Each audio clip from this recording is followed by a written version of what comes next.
This is SportsCenter.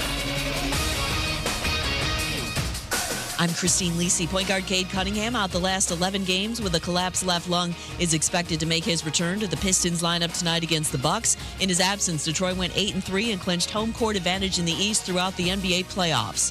ESPN NBA reporter Tim McMahon. Chip off some rust. Hopefully he can get a little bit of a rhythm before the layoff for the play-in. Yeah. The silver lining, though, of Cade missing that time, as you mentioned, the Pistons played well without him. A major reason is because Dennis Jenkins, the guy who started the season on a two-way, earned a standard deal, really played well as the primary initiator, as their primary creator. Spurs center Victor Wembanyama and point guard Stephon Castle ruled out against the Trailblazers tonight due to injuries. 9:30 Eastern on ESPN. Wemby needs to play at least 20 minutes in one more regular season game to be award eligible. Baseball, Guardian shortstop Gabriel Arias expected to miss 4 to 6 weeks with a moderate left hamstring strain. Cleveland recalled second baseman Juan Brito from AAA to take his place in the lineup, as well as moved Brian Rocchio from second to short.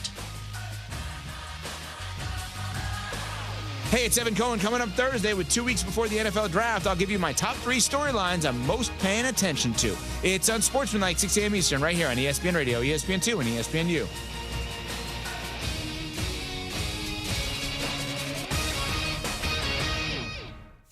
Matt Moscona. I'm very important. After further review. Say one more time. After further review with Matt Moscona. And here we go. Live from the Raising Cane studio. Let's rock!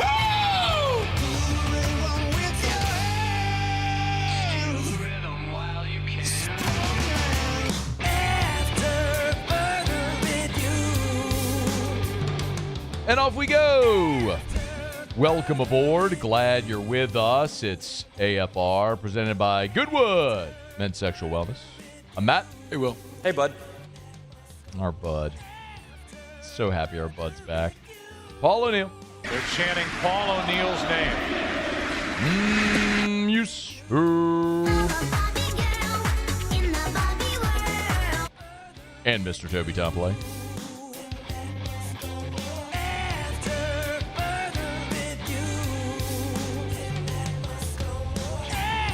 All right. We're here. Glad you are as well. Get out there and make it a good one. Oh, by the way, it's a hump day. Hey. It's hump day. Let's hump, everybody. Mike. What day is it, Mike? There's a comma in there. Hump day. Let's hump, comma, everybody. Period. It's hump day. Punctuation matters, Muse. Mike. What day is it, Mike? It does. It really, really does. Could really misconstrue a meaning there. It's hump day. Otherwise. Mike. What day is it, Mike? A Shea Dixon in 12 minutes. Hump day. Allegedly. It's hump day. Next on NCIS. No, not NCIS. That's the one that has a lot of other cities in it as well, too, right? It's like NCIS New Orleans. Yeah, they've been in a bunch of places. Law and Order, LSU. Mike. What day is it, Mike? We've located Shea Dixon. Hump day.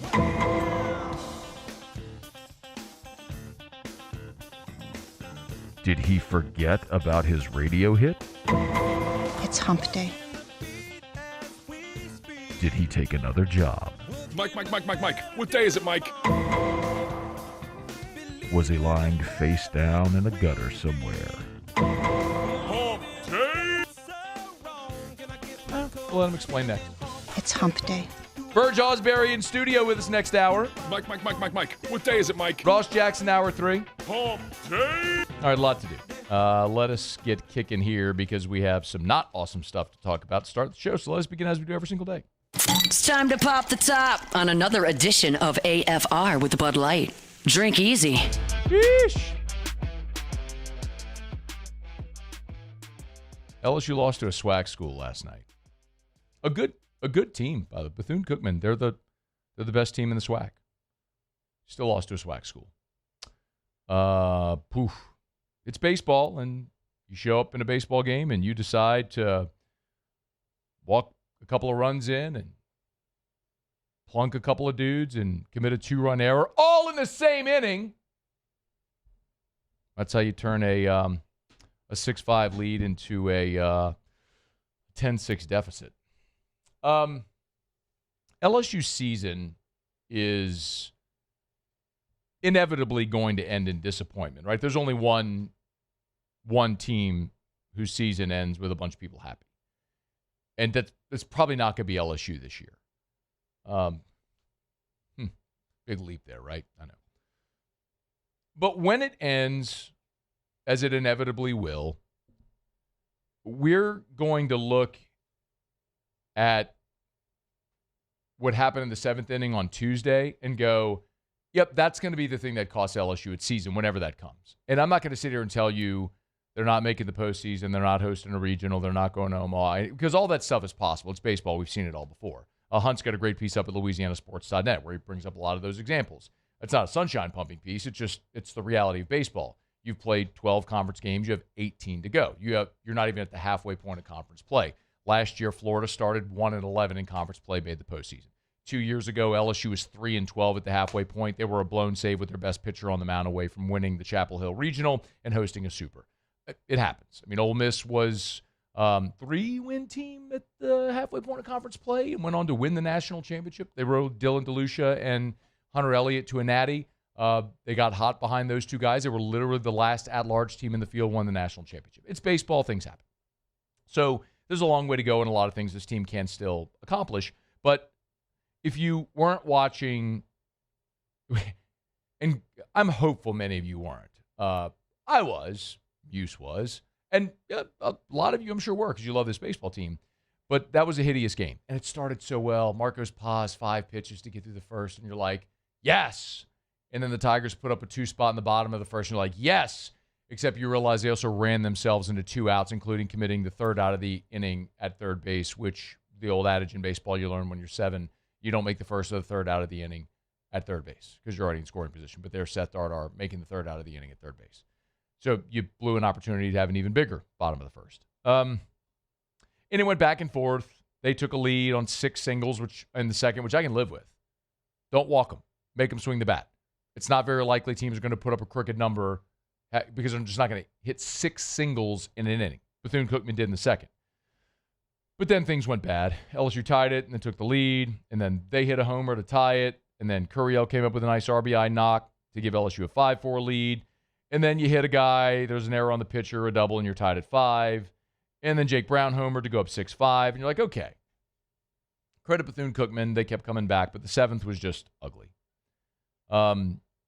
Maverick Rizzi walked in a couple of runs. Again, you plunked a couple of guys. Dardar committed a 2-run error at second base. And you came out of that inning down 10-6. And to add injury to insult, you also got Chris Stanfield hurt in that inning, half inning after Dardar was injured sliding into second base. What we know about this team is they don't throw enough strikes, and they're really bad defensively. And when you do that and you're inconsistent offensively, you're going to have some disappointing days. And yesterday was a disappointing day. And that's ultimately what's going to cost this team its season, whenever that is. Now, couple of things.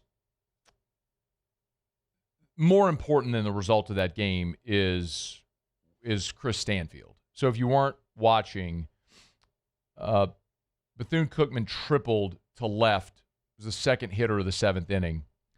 And Stanfield was attempting to make a running catch. He didn't come up with the ball, and he crashed into the wall with his left hand first. That's the hand that was injured sliding into home in Game 2 that cost him 16 games of this season. You are at your best with Chris Stanfield in the lineup. I think we've all seen that. He's your best option defensively in left field. When you didn't have him, you had this weird rotation of Daniel Harden, who is a left fielder or an outfielder, and then infielders like Braden Simpson and Tanner Reeves trying to play left, and it was just not very good. Didn't they put Braun in left at one point as well?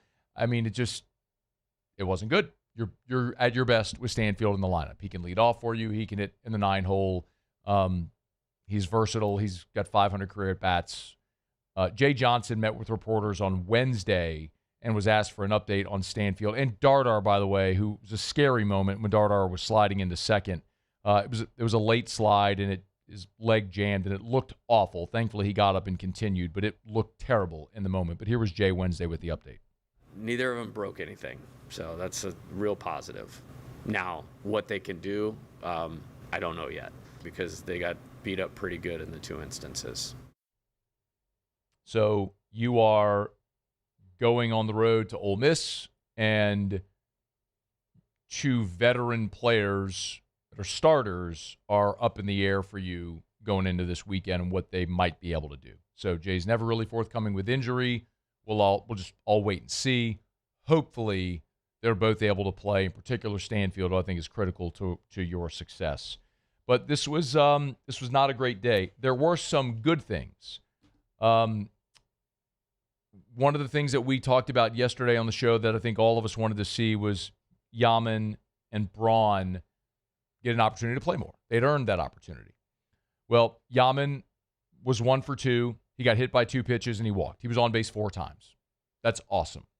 And in the 9th, when you were down with 2 outs, he got plunked, and he sort of threw his bat and yelled at the dugout. Like, I love the level of give a damn in that moment. So, hat tip Eddie Yaman. He deserves more opportunity. Whether that's at first base, catcher, DH, needs to be part of the rotation. We'll see what happens with Cerna if he's able to go this weekend. Hopefully he is. And then Braun was 1 for 3. Was also hit by a pitch, so he got on base a couple of times. You're looking for an option at first other than York, who continues to struggle. I would play Braun because, as we've talked about the high ceiling, I would love to see him get more opportunities. Aaron Beatty stayed hot. He had a double off the wall in center that was 5 feet away from a homer to center. It was a missile. Brown homered, also hit a single off the wall. Curiel had 3 hits in the game, all singles, all over the field, by the way. He hit each single to all fields. So that's when Curiel's at his best. And we did ground into a double play. He did ground out to the right side. And I don't need him being a dead pull hitter, but the fact that you are seeing Curiel spray the ball is more indicative of him getting back into his zone, and he's now got his batting average up to 368. So those are good things, and those are things you need to see for this team to keep having success on SEC weekends. But I don't know that you wave a magic wand and get better defensively. And unless Nate Yeske has some type of magic wand where he can all of a sudden get Maverick Rizzi throwing the ball over the plate and get a lot more command from the staff, it's just going to be a lot of disappointment continuing. And a disappointing end of the season whenever it is. But Tigers have a great opportunity this weekend. Going to Ole Miss. You can hit the halfway point of conference play, perhaps with 8 league wins if you go win this series, which would be fantastic to be above 500. We've talked about, I think your target right now has to be 16. If you can go 10-8 in your remaining SEC games, hit 16-14 in conference play, you should be a regional host. And if that's the case, you've got a great chance to play yourself into a super. And if you get into a super, it's the best 2 out of 3, and you go try to win a weekend. So it's baseball. You got opportunities. But this team has some fatal flaws, which continue to reveal themselves that ultimately will be what cost this team its season, whenever that may be. All right, we're brought to you by our friends over at Bud Light. Show Open Every Day is brought to you by Bud Light. Drink easy with the great taste of Bud Light, the official beer of AFR, the official beer of the Tigers. Remember, whether you're at the box, if you're at Tiger Park, if you're at the PMAC, if you're at your house, if you're at a bar, restaurant, wherever you are, make sure you ask for it by name. Drink delicious ice-cold Bud Light and support the Tigers, the official beer of AFR, the official beer of your Fighting Tigers of LSU. Our friends over at Mockler have been great supporters of the Tigers and great community partners for 4 decades. Drink easy with the great taste of Bud Light, the official beer of AFR. Okay, we missed Shea yesterday. We have found him, allegedly, and he's set to join us next. Talk some Cruton. It's AFR. AFR. We're brought to you by the Watermark in the Renaissance. Watermark downtown, Renaissance Southtown. Hey, the Tigers have a home series next weekend. Maybe make part of your baseball weekend getting downtown to Watermark Baton Rouge. So many great opportunities to do that. Maybe have Sunday brunch at the Gregory and then pop on over to the box. Or, maybe you pregame a little bit at the lobby bar at Watermark and then pop over to the box. Super convenient to LSU's campus. Watermark is at the corner of 3rd and Convention. And there's always great events going on downtown, be it at the River Center or the River Center Theater. Bob Dylan's playing at the River Center Theater in a few weeks. Why not make that an event downtown where it's walking distance from River Center Theater to the Watermark, have dinner at the Gregory, go watch Bob Dylan, stay downtown. Great opportunities always, and of course they can host any event no matter the size. Baton Rouge's original high-rise in downtown. Check it out. It's Watermark, Baton Rouge. Gulf Coast Bank and Trust is giving our customers the power to bank anywhere, anytime during this challenging event. And we're right there with you. Our mobile banking app is a smart way to manage your money and time. Gulf Coast Bank and Trust, the bank that cares about you. Championships are won with preparation, and so are great roofs. Coach is tough on us about preparation, and Paris brings that same championship mindset. Do business with someone you know. Paris Construction and Roofing. I'm Lawyer Locke Meredith. If you're battling an insurance company because of a wreck not your fault and they're not calling you back or being fair, whether you hire us at all, give us a call, 272-5555, or email Locke Meredith, Sean Fagan and Associates. You have nothing to lose. Hello, I'm Collins Meredith. If you've been injured on the job, you likely have a workers' compensation claim, but you may also have a tort claim, which opens up significant recovery rights not normally available for a work injury. If this is you, call us or come see us at Locke Meredith, Sean Fagan and Associates. At Bayou Automotive, we believe in a sales process that puts you first. We want you to experience an easy purchase with clear pricing and great service. Let Bayou Ford and Bayou Chrysler Dodge Jeep Ram be your trusted partners in finding your perfect vehicle. The crew at Bayou Automotive is going to do right by you. It's not easy to be a champion. It's built from every swing, pitch, and game all season long. In the grind, the focus, and in the recovery. FMOL Health, Our Lady of the Lake experts provide best-in-class care for our state's world-class athletes. Because it takes a champion to care for champions. I trust the lake to keep me at my best. From championship athletes to everyday champions, trusted care starts here. ED, low T, or simply seeking to optimize your health and performance? Goodwood Men's Sexual Wellness offers a range of discreet services to address your specific needs. We empower men to reclaim their health and confidence. Visit yourgoodwood.com.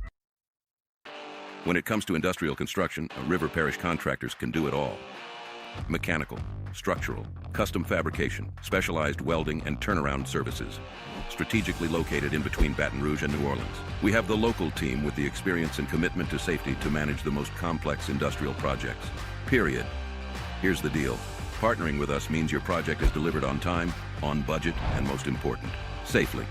River Parish Contractors, let's get building. Everything you need for a stunning garden is at the Plant Barn in Baton Rouge. From trees and shrubs to plants and pottery, the Plant Barn has it all at great prices. Visit us today on Valley Street, right off Perkins Road in South Downs.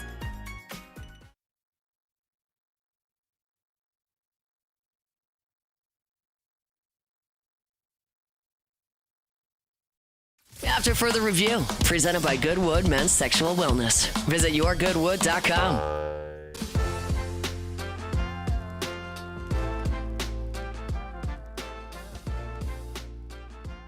Next on Law and Order LSU, we found Shea Dixon. Shea, what's up, man? Are we on air or are we just hanging out? No, we're live on air. Radio, YouTube, podcast, WBTR television, all over. We're just so glad you're here, man. I was worried yesterday. Yeah, you and my wife. I could either, I was going to come up with, I Googled it, right? Nice Borat. I Googled it to see if there was anywhere in the world where right now it was Tuesday. And I was just going to say that I was there, despite the fact that you did see me hours before radio yesterday. Yeah. But the earliest I could find, Baker Island, it's about 7 or 8 in the morning, which is, pretty far, southwest of Honolulu, somewhere in the South Pacific. So it's Wednesday everywhere. It's Thursday in some places. So let's just be honest. I laid down for a little nap and just slept right through everything. That's okay. I respect the show prep, by the way, looking up all the time zones and everything. That's really good. And it allowed us the opportunity to do the Chung Chung bit. And I got a little more recruiting, and now we can talk about a 5-star and stuff like that. See, we couldn't have done that yesterday. Let's do it. So 5-star, number 1 offensive tackle, Mark Matthews, currently on LSU's campus. Give us the tea. Spill the tea. Right. Yeah. I should stick to my honesty. We could have done this yesterday. He's on a 2-day stay. So he was at practice yesterday. And then he was still up there all day today. But yeah, 6'5", 300.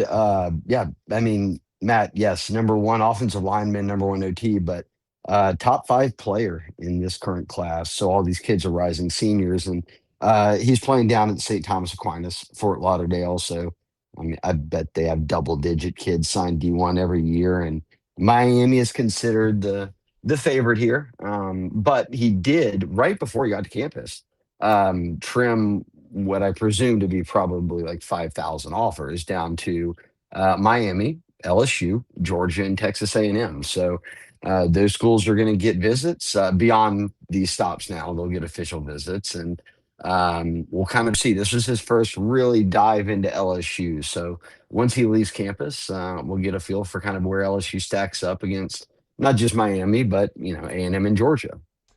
Let's talk about another 5-star that was on campus that everybody here knows good and well, and that's Easton Royal. Shea, we know he's committed to Texas. Kiffin had the photo with him up on the coach's balcony. Any movement in the Easton Royal recruitment? Yeah, look, I'll give you what Sam Spiegelman at Rivals said when he caught up with Easton, and what Easton said. And we saw that Easton tweeted, these lane balcony photos are becoming sort of infamous now. Like anyone who's anyone, if you get that photo, you've gotten your offer, you're a big time player. So Easton shared one of them two out there, and just hashtag just different, right? Which is the go-to slogan for Lane. And he ended up staying a couple days last week. He had visited a number of SEC schools, so committed to Texas, goes to Brother Martin, be a senior there. So a New Orleans kid, but is making all of these visits to where it's like if he were committed to LSU right now, right, Matt, and in-state kid, all that, but he's visiting Texas and Florida and Georgia, like you'd be like, okay, well, let's see how this plays out. So that's kind of how Texas is viewing it. And LSU, I think, used this weekend to really surge because we're still in those early days of when we are talking kids on offense.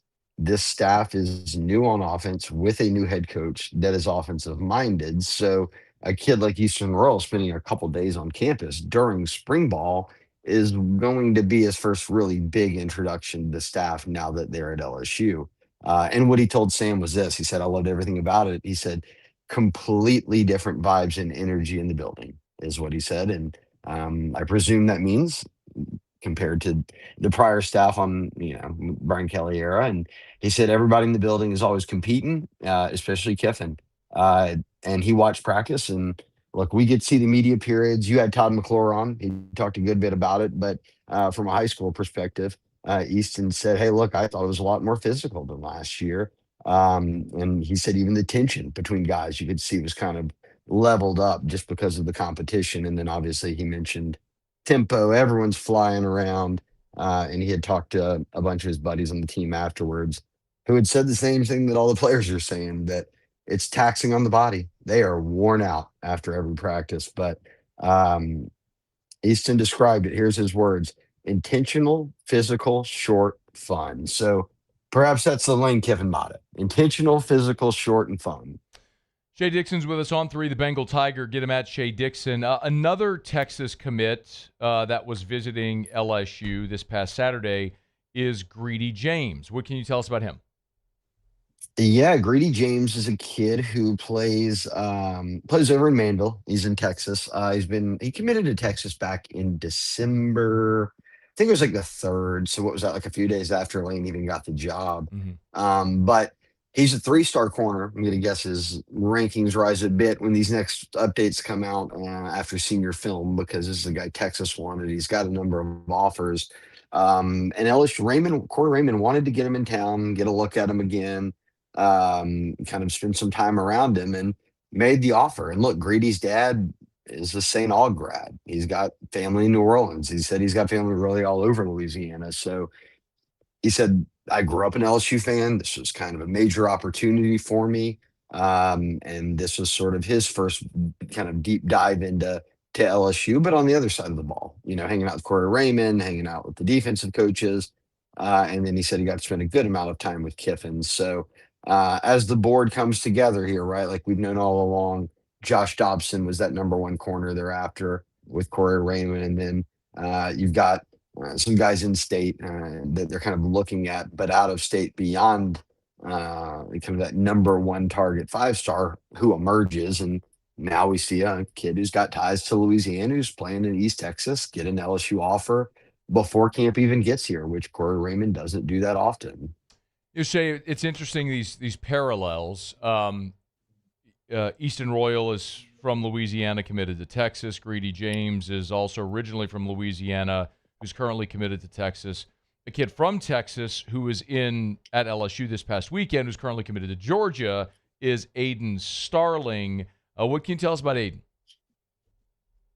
He's another one that is he committed, like you said, from Texas, committed to Georgia. God, I'm looking at now the 4th. So the day after Greedy James committed to Texas, he committed to Georgia, the 4th of December. Wide receiver, 6 foot in that 160 range. He's a 3-star kid, but has offers from everybody. Committed to Georgia. That tells you enough. Sure. Texas, the in-state schools have offered him. But Ole Miss had offered him already before this staff got here. So when the staff got here, they kind of re-offered him, got him in town this past weekend.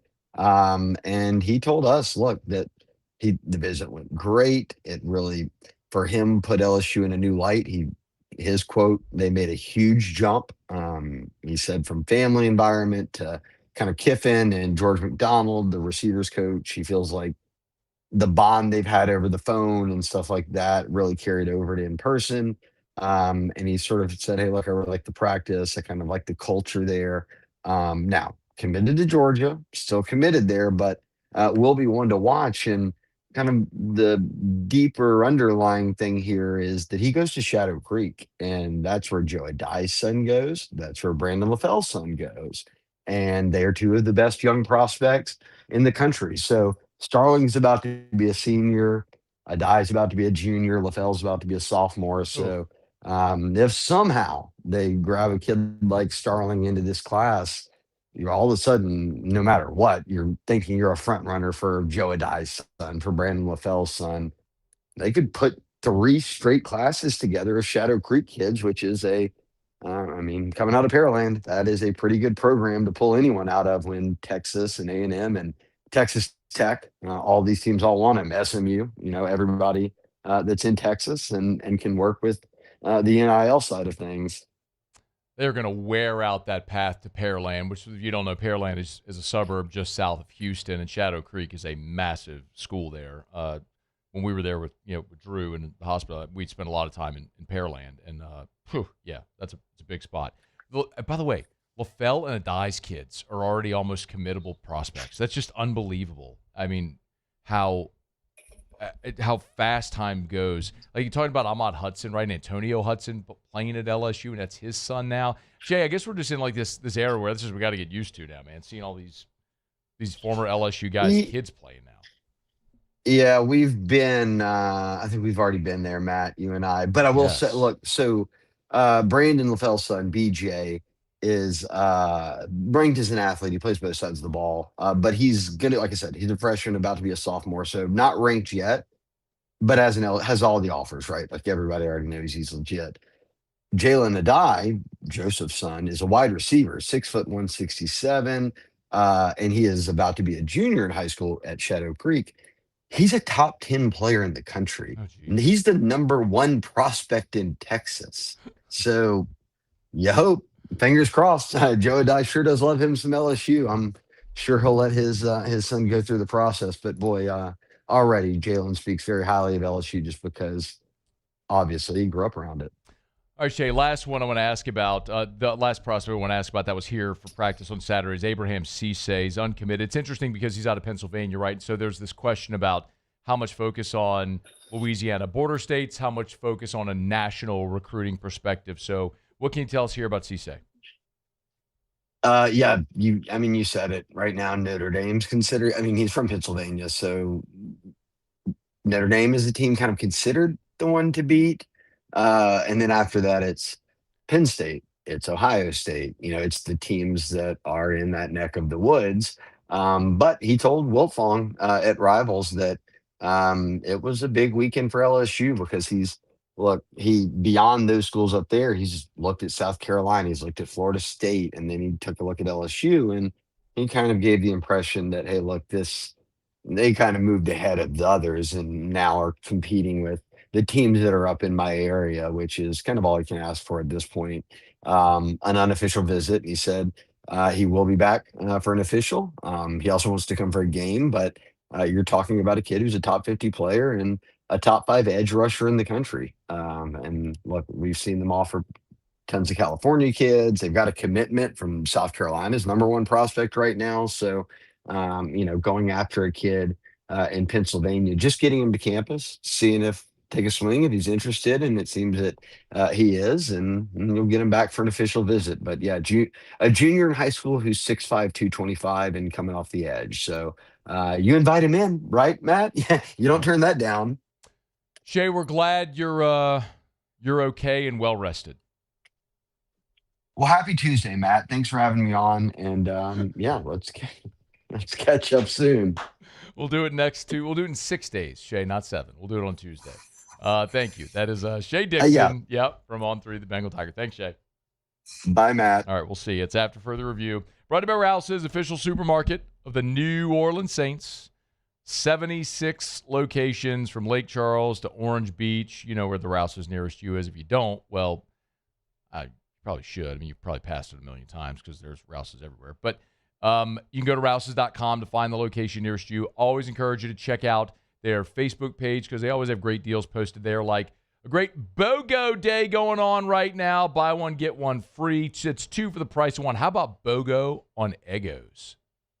Oh, let's go BOGO. Chobani, the big old 32-ounce large Chobani yogurt tubs, BOGO. Welch's fruit snacks, Erica loves those, BOGO. Who am I kidding? I do too. Check it out. You can always get great deals if you're making groceries. Of course, you need dinner for the whole family. Crawfish, they got everything. It's Rouse's. Rouses.com. Rouse's. This feels like home. All right, it's after further review. Glad you're hanging out with us here on a Hump Day edition of AFR presented by Goodwood Men's Sexual Wellness. Verge Ausberry's in studio with us in 45 minutes.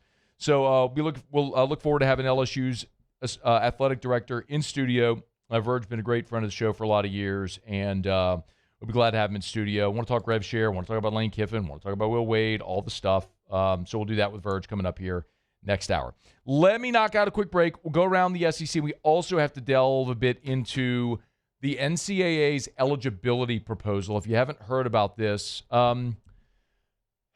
it would be a landmark change in eligibility rules if it passes. We'll get to it. Stick around. It's AFR. AFR.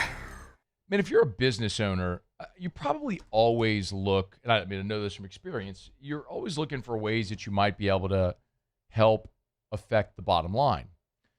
And sometimes there's so many hidden costs in your business you're just not aware of. Services you might be paying for that you're unaware of or overpaying for.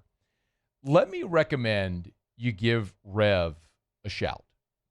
Whoever you currently have your internet with, your internet service provider, maybe you have phone, security, home or business automation, cable, all of that, whoever you currently have, if it's not Rev, call Rev and get a quote. Because what if you could save hundreds, thousands a month, or thousands of dollars a year to help your bottom line? It's worth a shot to a local company, letsrev.com. Letsrev.com. Jordan Faber here with some exciting news. Faber Automotive has officially arrived. We're proud to introduce your new hometown dealership, Fabry Chevrolet GMC. That means more inventory, better deals, and the same great local team. Now backed by the trusted Fabry family name.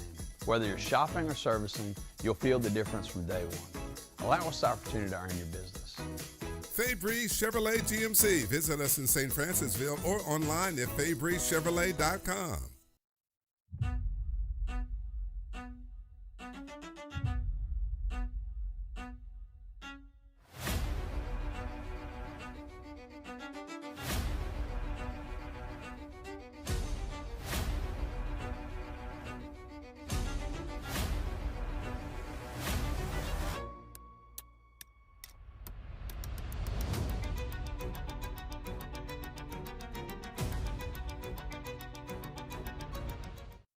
I'm Gabrielle McLeod on behalf of the Louisiana Propane Dealers. I have spent hundreds of hours preparing for scholarship competitions. That preparation paid off when I won the Fitness and Talent Awards along with the title of Miss Louisiana. The Louisiana Propane Dealers are also pretty talented and want you to be prepared for when the power goes out. Visit louisianapropane.com to find out about propane generators and other safety tips. Louisiana Propane, it truly is the fuel for our future.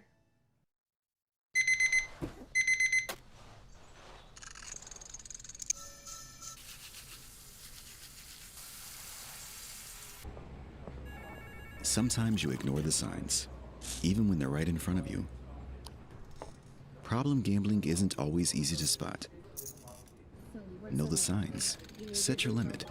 Learn more about healthy gambling habits by visiting us online or text or call for free confidential help now.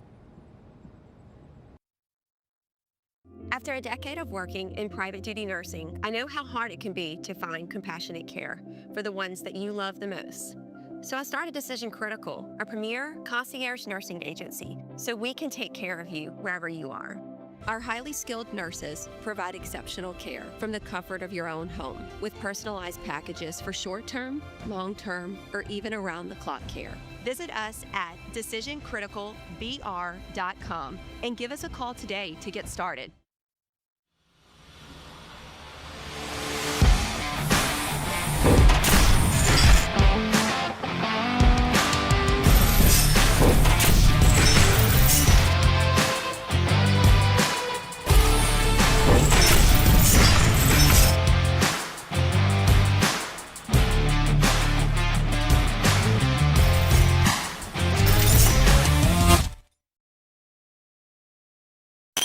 After further review, powered by Sunshine, your hometown John Deere dealer in Louisiana.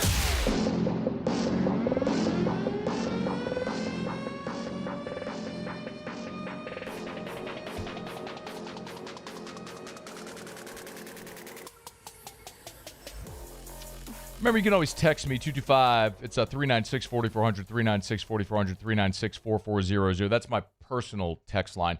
You can text our station at any point, any of the shows, at 225-499-1045. John Bourne said, Matt, any Otterlocks Masters picks yet? Yes, as a matter of fact. Of course, the Masters starts tomorrow in Augusta, and I was sent today, just before I came on air, the picks, so we'll get them posted up at louisianasports.net, and there are always a plethora of picks. Remember, everything at louisianasports.net is always free. If you go to the sports betting section, you'll see Otterlocks, and you'll see all the sports betting content there. And interestingly, I got in my inbox today two things that you might actually really find interesting with regard to the NFL draft. And one of the things we always talk about with Jimmy here with the draft is how it's very hard to get great value in betting the NFL draft because the information now has gotten so good that it's just very rare that Vegas or the odds makers don't know what's coming. So I always find that interesting to see as we get closer to the draft what's likely or probable. And so I got in my inbox today an update on the odds for which player is going to go at each of the top 10 picks. So naturally I was looking, okay, what are the odds at 8? And then what are the odds for Mansour Delane and all of the different draft slots 1 through 10? If you're wondering, you can go read this up at louisianasports.net if you want. But the draft odds favor the New Orleans Saints at 8, taking Carnell Tate, the Ohio State wide receiver. So he's the betting favorite to go 8th overall at plus 325. That means you bet $100, you'd win 325. Reuben Bain is just behind him at plus 350. Then Mansour Delane at plus 550, followed by Caleb Downs, David Bailey, and then a lot of longer shots, Mekhi Lemon, Jordan Tyson, Jermon McCoy, others. So it would stand to reason it's probably going to be one of those 5 players, unless if the Saints are thinking something completely off the reservation or they trade out of the pick. It's not to say that whoever selects at 8 wouldn't take one of those 5 if the Saints traded up or back, which they're not likely to do. But the idea of Carnell Tate going 8 overall to New Orleans, I love that idea. I mean, I've told you my preference is if the Saints stick at 8, if they take one of receiver, cornerback, edge rusher. If they do that at 8, I'll be over the moon. I think Tate would be my favorite play there because you're talking about a dude with great size who's 6'3", but also has breakaway speed. So, I mean, that is the super rare elite level receiver that has the complement of the size and the speed and the playmaking ability. So if they pull the trigger on Carnell Tate at number 8 overall, I'd be pumped. If it's not Tate, I'd love it to be Mansour Delane. And I'm not necessarily, it's not just an LSU homer pick. Y'all have heard me say this. I think Kool-Aid McKinstry is not a number 1 lockdown. I think he's a good starting corner in the NFL, but I think he's a 2. And that would allow you to move Quincy Riley into the slot after losing Alontae Taylor. So I think that would just be a very natural progression if you went corner. So those would be my top 2 options. Of course, that's subject to change based on what or who is on the board. But for now, the draft odds have the most likely scenario with the Saints at 8 taking Carnell Tate. He's the betting favorite there. We'll tell you what they favor for Mansour Delane coming up a bit later in the show. We're brought to you by First South Farm Credit, firstsouthland.com, firstsouthland.com. If you're thinking of buying land, your first call should be to First South Farm Credit, firstsouthland.com, firstsouthland.com. Y'all, we're a little more than a week away from tax day, right at a week away from tax day, April 15th. And when tax day comes, it's a reminder for a lot of us that you're looking for great tax deduction opportunities. And maybe for next year, this year in 2026, that's owning land. As a landowner, you're going to incur expenses. So ask your CPA the benefits of owning recreational timber land. First South Farm Credit can help. If you're thinking of buying land, be it for that investment property, if you're thinking of buying land to build your family's dream home, maybe you want to work in the city but enjoy the rural lifestyle at home. Maybe you need 1,000 acres for agriculture. You're looking for the hunting property in Mississippi or Texas. Your first call should be to First South Farm Credit. FirstSouthland.com. FirstSouthland.com. Okay, do it every day about this time. Let's go around the SEC. Around the SEC, bringing you the biggest news from the nation's best conference, the Georgia Bulldogs.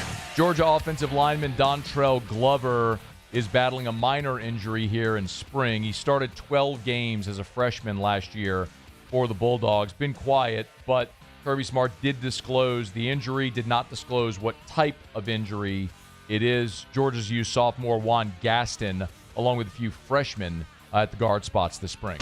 The Oklahoma Sooners. Brent Venables gave an update on running back Xavier Robinson. Suffered a calf strain in practice last week. Said that he's going to be out for the remainder of spring. With Robinson out, as well as Torrey Blaylock, who had shoulder surgery this offseason, OU's got only 3 scholarship running backs available right now in spring. The Auburn Tigers. Auburn is moving forward on the Jordan-Hare Stadium project. We got formal approval from the Board of Trustees to approve funding for construction of a multi-purpose center in the north end zone of Jordan-Hare. Would cost approximately $305 million. The board is set to vote on that April 17th. The Tennessee Volunteers. Troy Henderson is returning to Tennessee basketball instead of entering the transfer portal. The freshman announced on his social media that he was going to transfer but never officially entered the portal. Now announced he is staying with the Vols. Played 28 games in a reserve role as a freshman. Texas A&M! And shooting guard Ruben Dominguez is entering the transfer portal. Remember, he spent one season in College Station after playing professionally overseas, one of those weird situations. He was granted 2 years of eligibility after his time overseas, so he's got one season left to play college basketball, wherever that may be.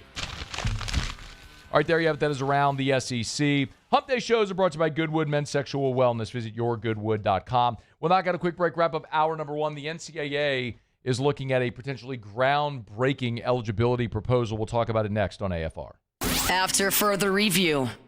And our Hump Day shows are brought to you by Goodwood Men's Sexual Wellness. Visit yourgoodwood.com, yourgoodwood.com. Yes, they do ED treatments. They do so much more than that. The thing that I really want to hammer home, guys, is hormone replacement therapy. Get your blood labs drawn. Like, I get my blood labs drawn twice a year anyway. You should do that anyway if you're keeping up with your health. But a simple blood test can let you know if you're a candidate for HRT. And every single human, all of us, no one is excluded. As we age, our body produces less of the hormones that contribute to how we feel. You can safely, affordably supplement to get your body feeling better and to be healthier. So, book that consultation at Goodwood Men's Sexual Wellness. They're on Drusilla in Baton Rouge. Go meet with Gabe, have your blood draw, go over your labs. They'll get a plan together how they can safely and affordably supplement you to get you to healthy levels. So visit yourgoodwood.com, yourgoodwood.com. And if you're already on HRT with another clinic, it's time to switch. Visit yourgoodwood.com. At Sunshine, your hometown John Deere dealer, we know hard work starts with the right equipment. Right now, take advantage of the powerful 3025E tractor with loader for just $297 a month, with 0% financing for 72 months. Whether you're tackling land, property, or projects, this is the tractor built to get it done. Don't wait. This offer ends April 30th, 2026. Visit sunequip.com or stop by a Sunshine location today. Transform your living space with Lacoste & Young Remodeling and take your home from outdated to outstanding. Redefine your kitchen for the ultimate culinary experience or elevate your daily routine with a spa-worthy bathroom retreat. Our skilled team brings 3D modeling to life to ensure your vision becomes a reality. We believe luxury should be accessible and offer tailored solutions to fit your budget without compromising quality. So contact us today for a free estimate. Lacoste & Young Remodeling, providing perfect solutions for your dream home.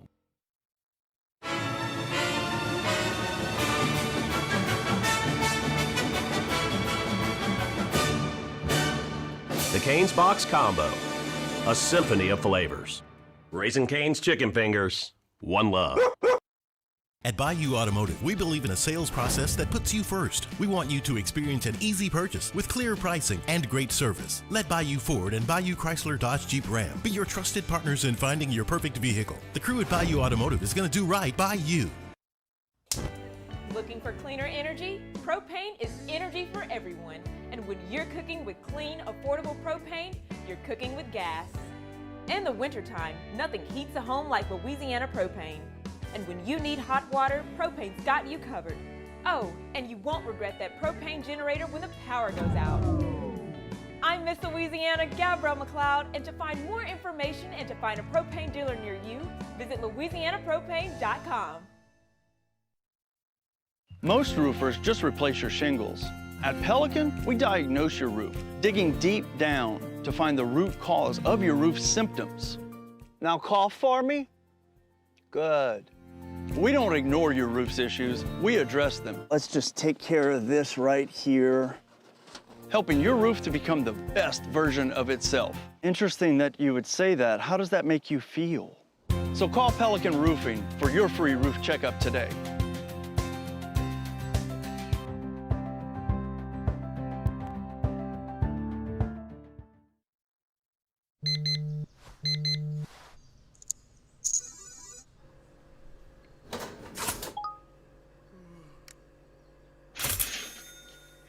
Sometimes you ignore the signs, even when they're right in front of you. Problem gambling isn't always easy to spot. After further review, presented by Goodwood Men's Sexual Wellness. Visit yourgoodwood.com. I'm glad you're rolling aboard with us here. Verge Ausberry is going to be in our studio in 25 minutes from right now. Looking forward to that conversation with LSU's athletics director.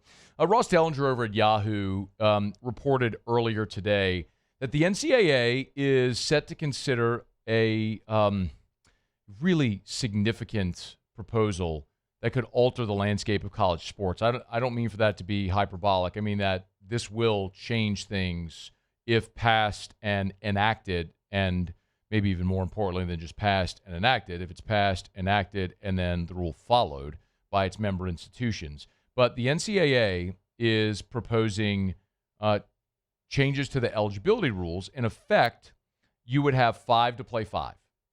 And the eligibility would begin at the student-athlete's 19th birthday or when they graduated high school, whichever came first. So this would eliminate transfers. This would eliminate red shirts. This would eliminate medical red shirts. This would eliminate waivers. This would eliminate all of those exceptions. The only outliers would be maternity leave, military service, or religious missions. That's it. No other exceptions. So you're in your third year of college, you tear your ACL after the second game, you're not getting that year back. You got 5 to play 5. Not 5 to play 4. You can play 5 full seasons. 5 to play 5, and that's it. The clock starts when you turn 19 or when you graduate high school. That's it. No exceptions. What do you think of that? Not rhetorical. Let me know your thoughts. Email me, tweet me, text me. Of course, you could text our show text line, 225-499-1045, 499-1045. If you're not familiar, we now have a text line for the entire radio station. So any of our shows throughout the day, 225-499-1045. Like, not rhetorical. I would like to know your thoughts because I don't believe necessarily there's a right or wrong, a good or bad. I think anybody could have a lot of different considerations when it comes to this. My reaction is 2 things. Number one, I'm for it because it creates uniformity. And I think that's a good thing. The waiver process can be ambiguous. How many times have you said, well, why did the NCAA grant that player a waiver but not that player a waiver? Well, this would eliminate that. There is no waiver. There's no waiver process. It is hard and fast. There are no waivers. There are no red shirts. There are no medical red shirts. You have 5 to play 5, period. That's it. So in the context that it creates uniformity, I like it. I don't know that needs to be what it is, 5 to play 5 from high school graduation to year 18 or age 19, whatever's first, whatever. I just like that there's uniformity, that everyone going in would know this is the rule and that's it. Don't come to me with a waiver. Sorry you got injured. Sorry you had a sick family member and so you moved and it cost you a season. That would be, the hardship waivers that often get applied for, that sometimes those get manipulated and abused. None of that. 5 to play 5, that's it. The bigger question, in my opinion, is if the universities would actually accept and abide by the rule. Because that's a problem we have right now, right? Like, we can look at Trinidad Chambliss and quarterback from Tennessee. Blanked on it. What's his name? Nico Iamaleava? No. Joey Aguilar? Aguilar. So, Chambliss had his waiver denied by the NCAA. Went to court and won. Aguilar had his waiver denied by the NCAA. Went to court and lost. Both had their waiver denied by the NCAA. If the University of Mississippi and the University of Tennessee, if their presidents, their leadership said, hey, we're member institutions of the NCAA, and the NCAA says you're not eligible, sorry, you're not eligible. But they don't do that. Why? They want to win. So they can make money and get notoriety and all that sort of stuff. So they say, we don't care what the NCAA says, let's go to court. So they go to court. And one guy won and one guy lost because state laws are different, and you're at the jurisdiction of a certain judge, and that's why you have so much difference. But the NCAA rule is still the NCAA rule. Schools aren't abiding by it. So you can put in a 5 to play 5 with no waivers and all that sort of stuff. But if the schools are not going to abide by that rule, it don't matter. I mean, you could have a rule book the size of Yellow Pages. But if the schools aren't going to respect your ability to enforce your rules, then you're toothless. You're feckless. That's what the NCAA is right now. So we may all like this 5 to play 5 thing, but if the schools aren't going to abide by it, it doesn't matter. That's the real question. Will the schools actually abide by the NCAA's rules? Because right now, they ain't doing it. And that's not on the players or the judges or anybody. That's on university leadership who could put an end to this. But they won't. Because as much as they like to tout how much they're about education and all that sort of stuff, they're all about money and attention and winning, and they need good football players to do that, which is why you continue to see these cases like this and Bediako coming back from the G League and all that absurdity. All right. Hump Day edition of AFR Sports Center is next. Stick around. It's AFR. After further review. We're brought to you by Lee Michaels Fine Jewelry, LMFJ.com. LMFJ.com for Lee Michaels Fine Jewelry.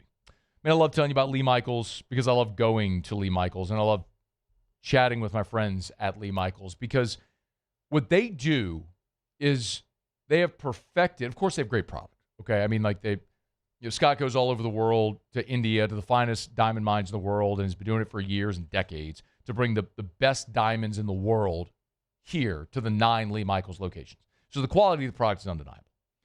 But they're so good at creating a buying atmosphere. Let's be honest. You and I don't walk into jewelry stores to buy diamonds or find jewelry every day. That's not something we're familiar with. They know that, and they don't want you to feel uncomfortable. They want you to walk in and to not have a high-pressure situation and to feel like you can try on 1,000 rings if you want and not be pressured to buy. Just walk through the door. It's Lee Michaels Fine Jewelry.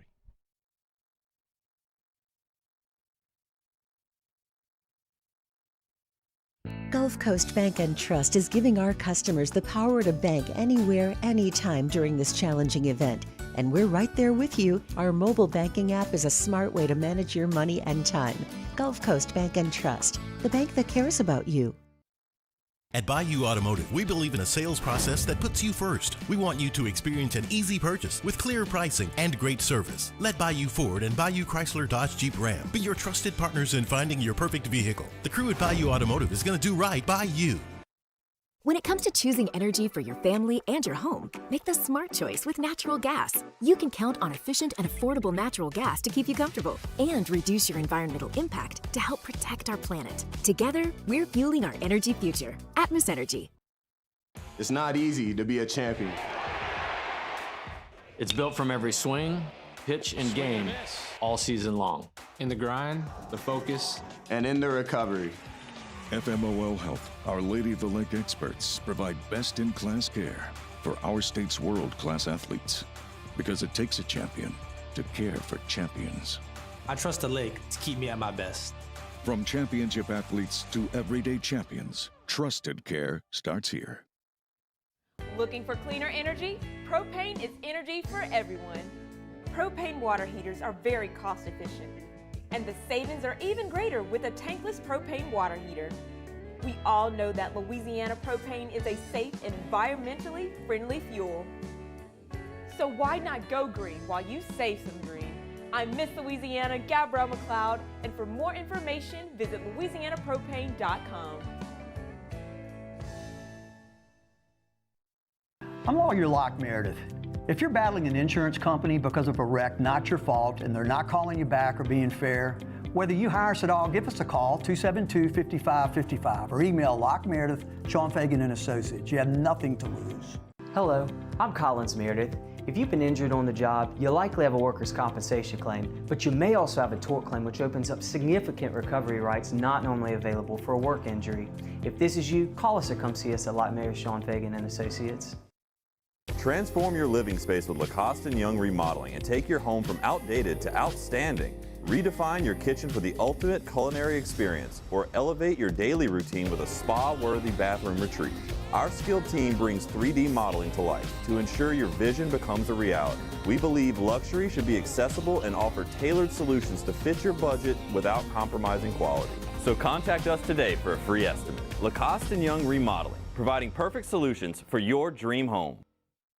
Looking for the ultimate game day experience? Come to the Queen Casino in Baton Rouge. Savor game day platters and snacks, plus drink specials at 1717 Kitchen and Cocktail. So come out for game day and let our team make you the MVP. The Queen Casino, where every moment is a win.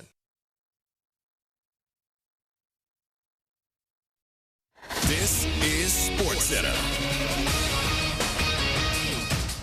I'm Christine Lisi. Major League Baseball suspended Braves righty Reynaldo Lopez and Angels outfielder Jorge Soler 7 games apiece for their roles during last night's benches clearing brawl. The suspension's on hold while each player is appealing.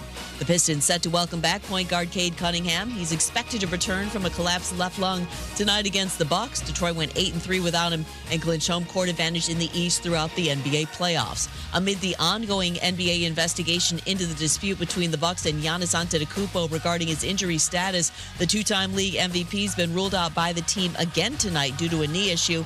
Giannis has maintained he's healthy and wants to play. ESPN NBA senior writer Vincent Goodwill. It's public posturing. In some ways, time will heal all wounds. Yeah. You know what I mean? I will say this. Don't be surprised if Giannis plays this week. Don't be surprised if Giannis plays really, really, really soon. Vincent Goodwill on Unsportsmanlike. The Spurs ruled out injured center Victor Wembanyama and point guard Stephon Castle tonight against the Trailblazers, 9:30 Eastern on ESPN. Hey, it's Evan Cohen coming up Thursday with 2 weeks before the NFL Draft. I'll give you my top 3 storylines I'm most paying attention to. It's Unsportsmanlike, 6 a.m. Eastern, right here on ESPN Radio, ESPN2, and ESPNU.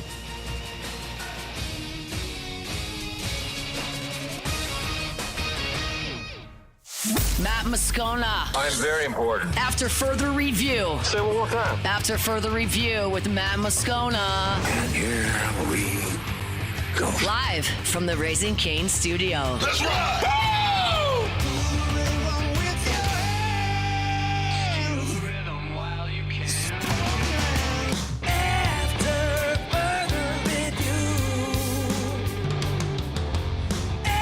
Hour 2.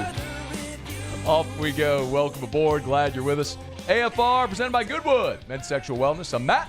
Love you, Matt. Paul O'Neill. They're chanting Paul O'Neill's name. Yusu. And Mr. Toby Tomplay. All right, we're here. Glad you are as well. Get out there and make it a good one. You know the sign of a good leader. You lead by example. Being on time means being early. Going to the top of the hour, and Verge was like, right place? Come on, man. It's like, come on now. So Verge Ausberry's in studio with us. How are you, man? It's good to see you. I'm doing good, Matt. Usually, Put that close. because usually I'm not early. So I don't know how I got out the meeting early, but I just drove straight here. Well, you've always been on time when you've been on the show, and I appreciate it. I mean, you've been a good friend of the show for a lot of years. Thanks, all the many times I had to bother you about football schedule, and now we get to bother you about a lot of other stuff too. So we were just talking to break. You're 4 months in. Based on what you expected the job to be and what you've experienced through 4 months, what do you think? You know, it's we've been at a fast pace, Matt. I've been there 4 months, and a lot has happened. I don't think no athletic department in the country has ever done 2 major coaches in a 4-month period. But you know, when I took the job, I knew what was entailed in the job, and I knew I had to make some tough decisions. And the good part, the great alignment we have at the institution right now, especially with President Roos, myself, Chancellor Jim Dalton, and the Board of Supervisors, we're in alignment in the decisions we make, and we talk about things. We talk about things, you know, throughout the year, where we are, where we see we're going with things, and you know, how are we going to be as athletic department? How are we going to help the university? Those type of things, and with a brand for, you know, not only athletic department, but that brand drives the university. You mentioned the 2 major hires, Lane Kiffin, Will Wade. Mm-hmm. I think it's safe to say, Verge, like your major sports on campus are set. Like I can't foresee any changes being made in 3 to 5 years. I mean, like you're not firing Jay Johnson. You're not firing Will Wade or Lane Kiffin, and I think Kim Mulkey's pretty established as well. Jay Clark. Jay Clark's there. Mm-hmm. So all that to say, your sports are stable. What's the biggest thing facing you every day right now? What's the number one on your list? Number one is always finances, especially in the new financial models we're in right now with rev sharing and NIL and all just the different things that we deal with revenue. We made some big changes. Those big changes are costly. People don't realize that. You have 2 buyouts there with the coaches that we made the changes with. And then you had buyouts also to bring the new coaches in, and that's just part of the business. And that's why we needed great alignment to make those decisions. I wasn't going to make this decision on my own. I gave my good recommendations to Dr. Roos and to the board, but that's the thing we have to really look at, the financial situation of the department. And we're okay, and we're going to be okay. We're going to hit some bumps here in the next couple of years, but I think we maintain things the way they are right now. We'll come out on the better end of this. I'm not trying to unearth an old conversation, but you mentioned the buyouts. And I have a direction I'm going here, but because there's been a big talking point about the $200 million or whatever that LSU's committed, right? I mean, you've seen all the numbers. It's over a period of time. That's not exactly. It's over the 7 years of Lane Kiffin's contract and 7 years of Will Wade's. Correct. We all understand that it's not. You don't need that today. Mm-hmm. But you mentioned finances. But who does pay for those things? It's the athletic department. It's Tiger Athletic Foundation, and it's the money we raise, and that's why I realigned the staff and how we do things. We brought Heath in, brought Clay in to raise funds with us with our multimedia right holder, but also, he's dealing with football primarily and calling me, meeting with donors about the NIL packages, those type of things. Heath has done a great job in basketball so far and leading that up. And Zach is doing Greenwell's doing baseball and I keep slipping. No, I don't know what's going on with that mic. So can we maybe baseball and women's basketball, and that's the way we're gonna. And he's gonna also do the strategy of the whole department of how we do this process. But working very close with Tiger Athletic Foundation, Matt Borman and his group.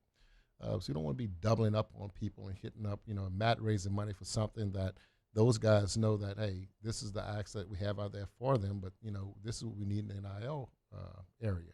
And the NIL and the rev sharing, that's the most important part of our business right now, because that's the way you get and attractive players. Until that changes, this is the world we're living in.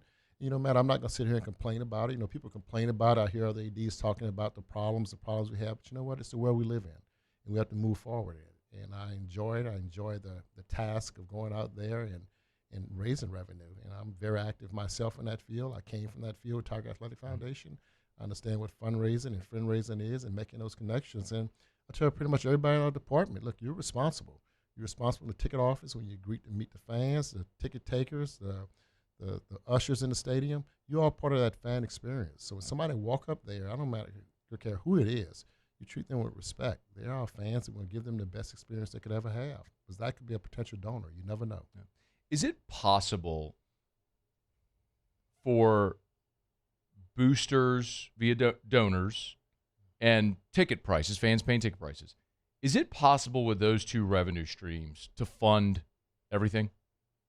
It's possible to do it that way, but we might need some help. And we're looking at all different models. Do you restructure your debt, things like that? We've had conversations. All of us had conversations with PE firms. They've talked to us, banks, that nature. So we're having a lot of conversations right now. You never say never, Matt, in this day and age. There's some deals out there that people have done that we're not very comfortable with. One thing about Dr. Roos, he's a financial major. He's a guy who's worked on Wall Street and worked with finances throughout the world. He has a good knowledge of that field. And I bounce a lot of things off of him. He tells me a lot of things. This is what we need to do and how we need to do it, and this is how we could do this in the future with some of our rights and things we have. So it's good to have that type of experience sitting in the president's office.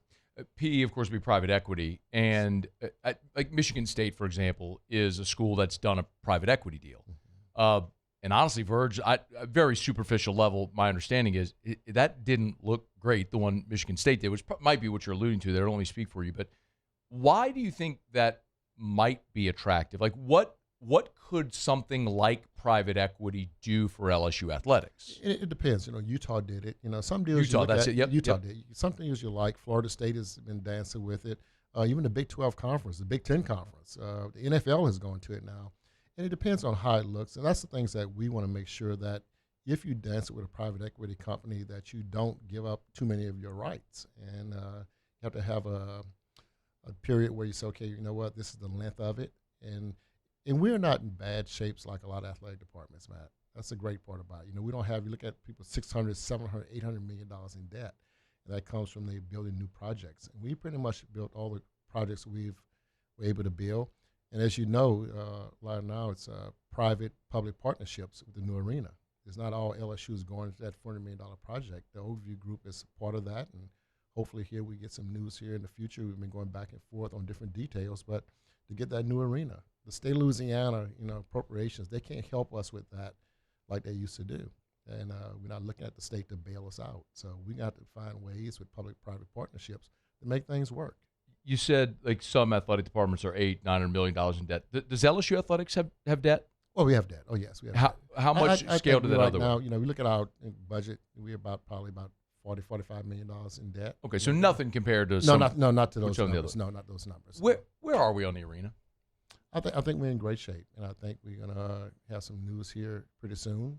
We're going back and forth, and we're all working on it. Our attorneys are working on it to get that built. That's big, not only for that's big for the city of Baton Rouge, as you heard. It's big for LSU. It's big for the LSU community.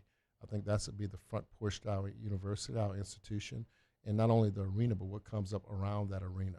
Yeah. If you look at our institution, other than Darren Rampel, which we've done a lot of work on the lakes, there's no true entrance to our campus. And I've visited many campuses around the country, and they have a great entrance where our students could go to be safe, enjoy themselves, and also have entertainment in that area. So that's where we are with the arena, and that's a project I think everybody's getting aligned on. What is the whole man? It's beautiful, Verge. The renderings are beautiful. It'd be great for the city. Our Lady of the Lake has already bought the naming rights or agreed to the naming rights.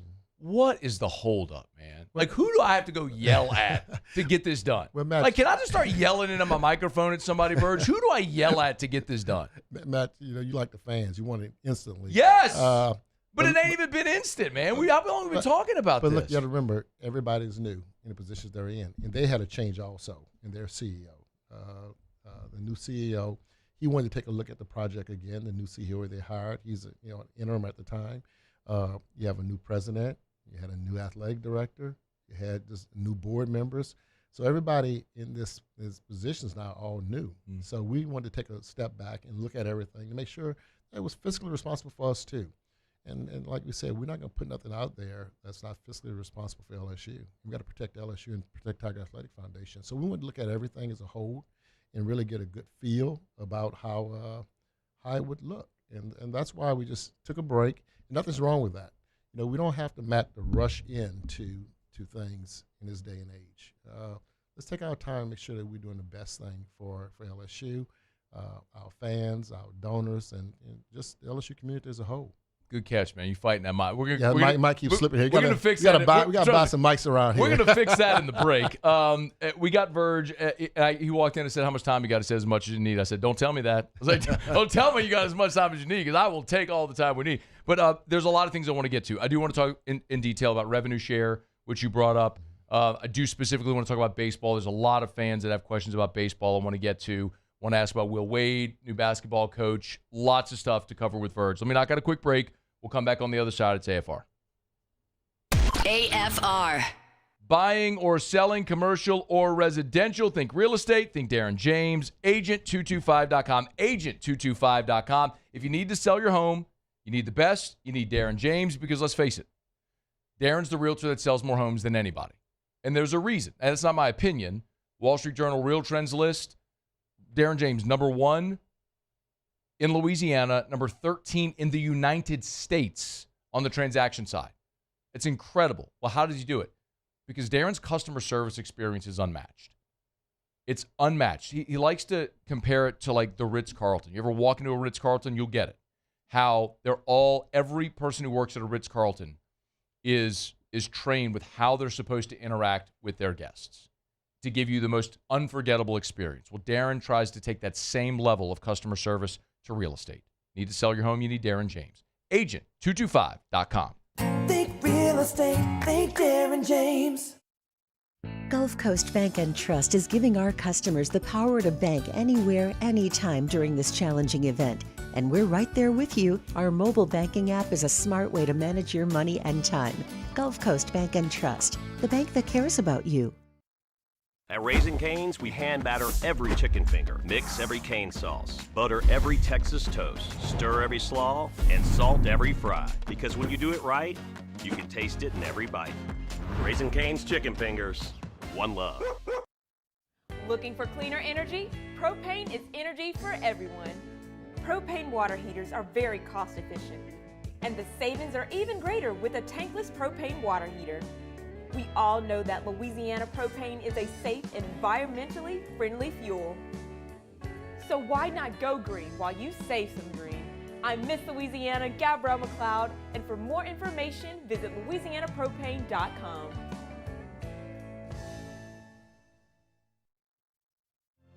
My father, J.B. Falgu, had a vision of growth for First American Bank and the communities we serve. The bank's foundation was built on his legacy of compassion, loyalty, and dedication.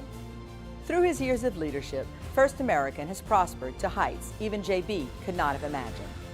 I know my father would be extremely proud of the customer service and financial stability that First American provides to Southeast Louisiana. We continue to thrive because of the legacy of J.B. Falgu.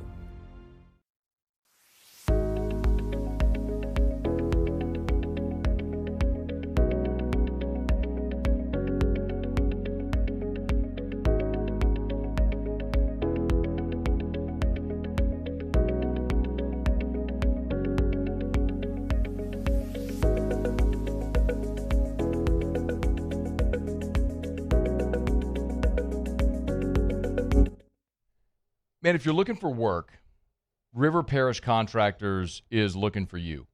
rpcontractors.com, rpcontractors.com. You know, one thing that I hear pretty consistently is people who are dealing with the traffic getting back to the east side of the river from working on the west side of the river. Well, River Parish Contractors has jobs on both sides of the river, so no matter where you live, it's going to be convenient for you. And one of the things they pride themselves on, having work that's local, Baton Rouge to Chalmette. Of course, the shop is in Reserve. So no matter where you live, you're going to be home every night for dinner with your family. If you're interested, go to rpcontractors.com, hit the Apply Now tab at the top of the page. rpcontractors.com. You see what they have available. They'll be in touch with you. rpcontractors.com. It's our friends over at River Parish Contractors. After further review, presented by Goodwood Men's Sexual Wellness. Visit yourgoodwood.com. All right, we got Verge a new mic. Hopefully that thing does better for you. Paul, I don't know what we got to do with that other one, man. Tighten a screw or something like that. Verge Ausberry is hanging out with us in studio. One follow-up on the arena. You said we're close.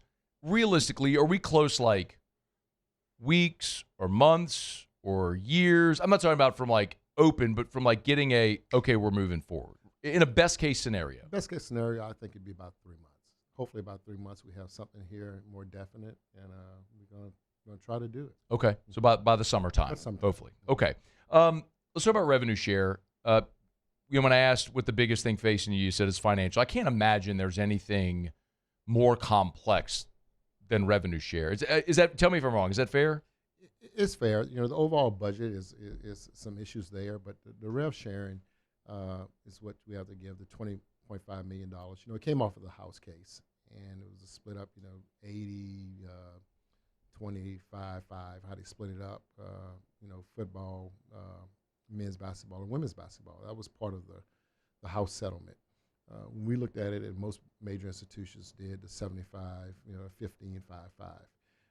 Right now, we're looking at adjusting that sum on that 5% on the back end and giving more to some other sports and giving probably more scholarships. The scholarship limits changed also in some sports.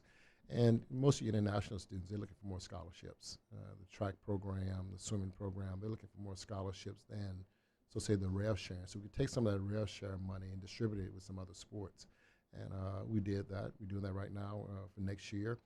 Matt, I've only been in a job for 4 months. All of us has been there about 4 months. Julie Cromer, my CEO, has only been there about 3 months. Yep. So we were behind coming in and new coming in. But moving forward, we're gonna make sure that baseball, talk about baseball, that their rev share is going up. and we're also going to have more money for them for NIL. I've been meeting with Jay about that. He had some concerns about where we were and things we had to do, and we met this week on that. I want to have those relationships with my coaches.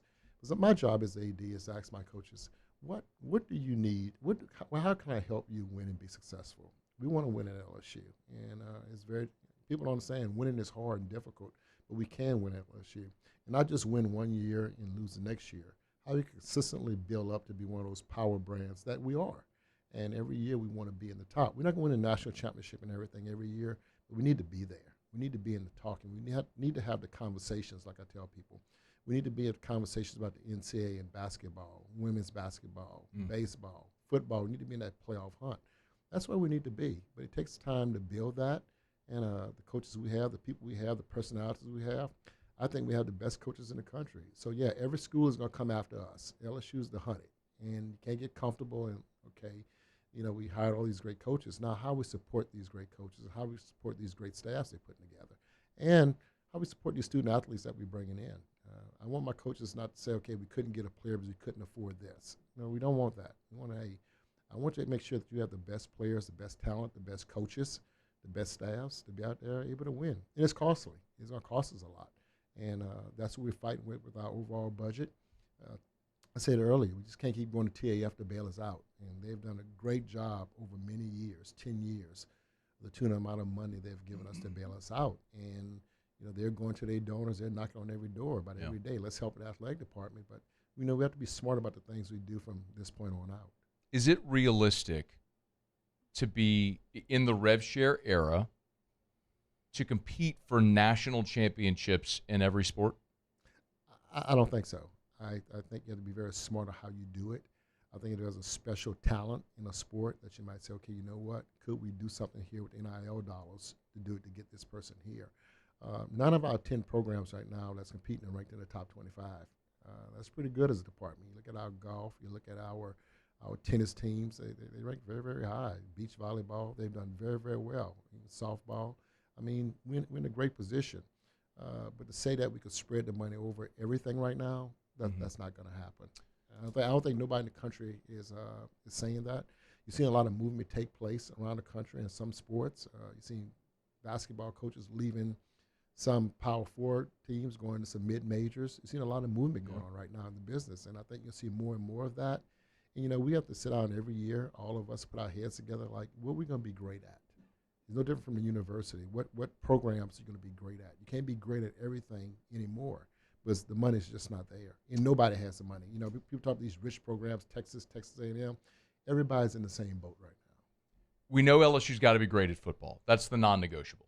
There's just no option. It pays all the bills. It pays all the bills. It is it's just everyone understands that. Like, full stop, period. You're going to be great in football. You're going to invest what you have to. What else is the priority to be great in at LSU? We have to be great in men's basketball. We have to be great in Why do you have to be great in men's basketball? I just think that's a sport that is a revenue generator for us. We took the TV contracts and ticket sales. It's about a $9 to $10 million revenue generator for us right now. So we think we could up that and do better there. And we did a lot of surveys and a lot of things we've done, research we've done, trying to figure out where we could grow financially. And men's basketball was that area where we were underachieving at. And I think with the new arena coming online here later in the future, I think that really helps us where we could grow revenue. Baseball is another place where we could grow some revenue. Right now, Jay is the highest paid coach in the country, and that changed our forecast there. But eventually, that's another program where we could grow at. And look, you're very lucky in today's age. You have 3 sports that can make a profit. And though Jay and them read by a little bit, it's still a positive because a lot of programs have big deficits in that sport. And we've done well to have 3 sports to make a profit and one very close to making a profit. In other sports, they understand.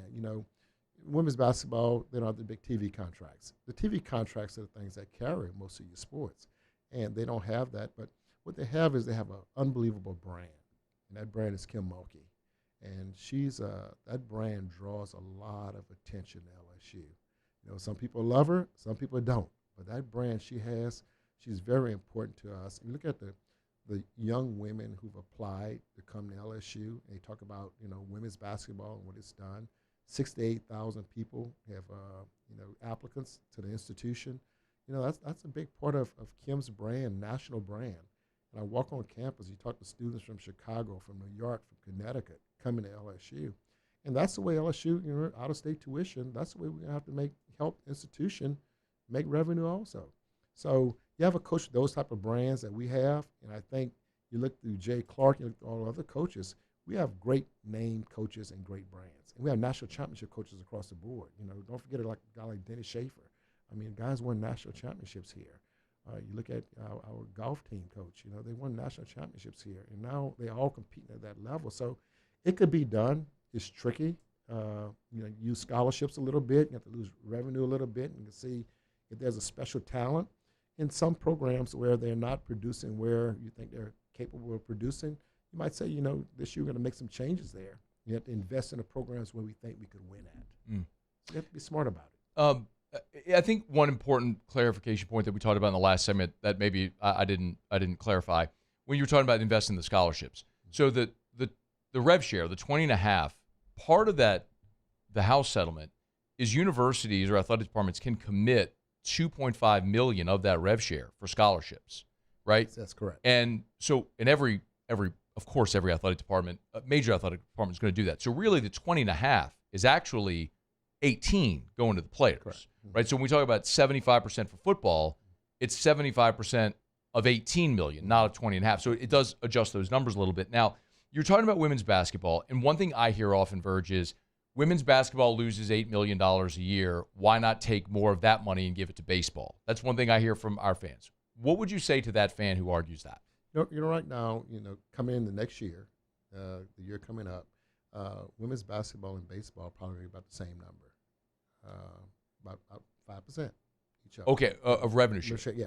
Like I said, I've only been on the job for a month, so it wasn't that way before. We're going to do that. But at the same time, we really helped baseball. We call front loading some money. We did with them, and we raised a lot of money for baseball. So we caught them up. Matt, my job is the coach, going to let me know what he or she needs to be successful and the price.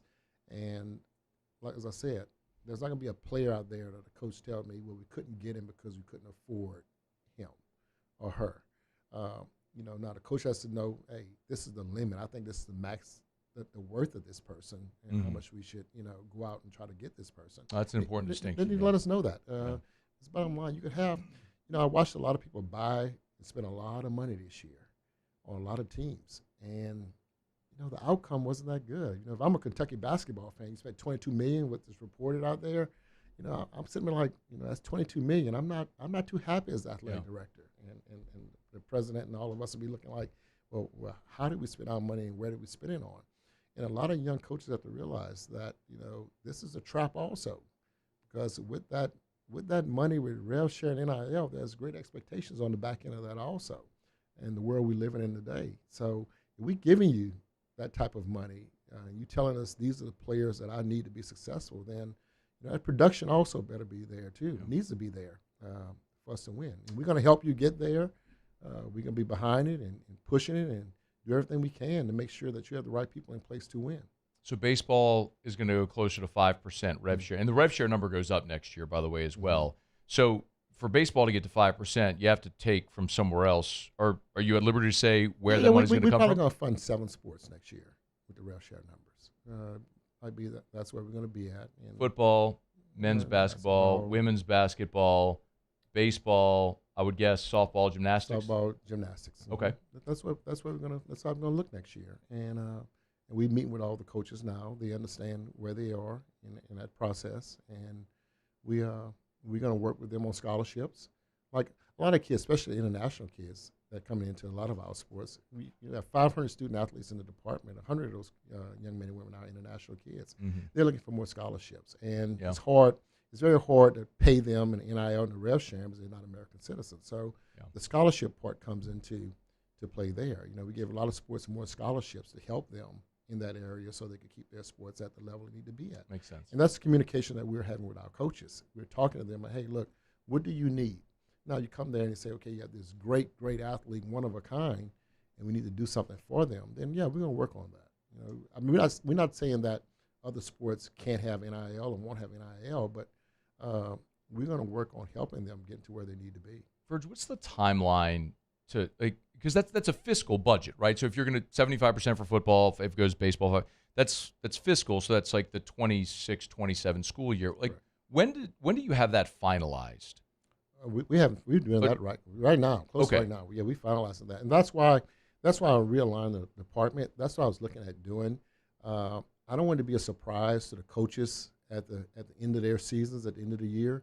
I want everybody to kind of know where you think you need to be. Mm-hmm. Give me the benchmark numbers, where we need to be, where you think you need to be, coach, to be successful next year.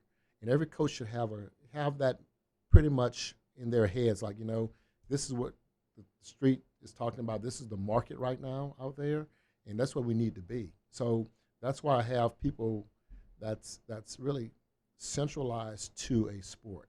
I want to run like a front office. The days of the old athletic department, so you just sit there saying, hand out papers and hand out checks and talk about budgets. That day doesn't exist anymore. No, we have to be out there. We have to be on the forefront. We have to be aggressive in that area. That's why I want to be aggressive in there.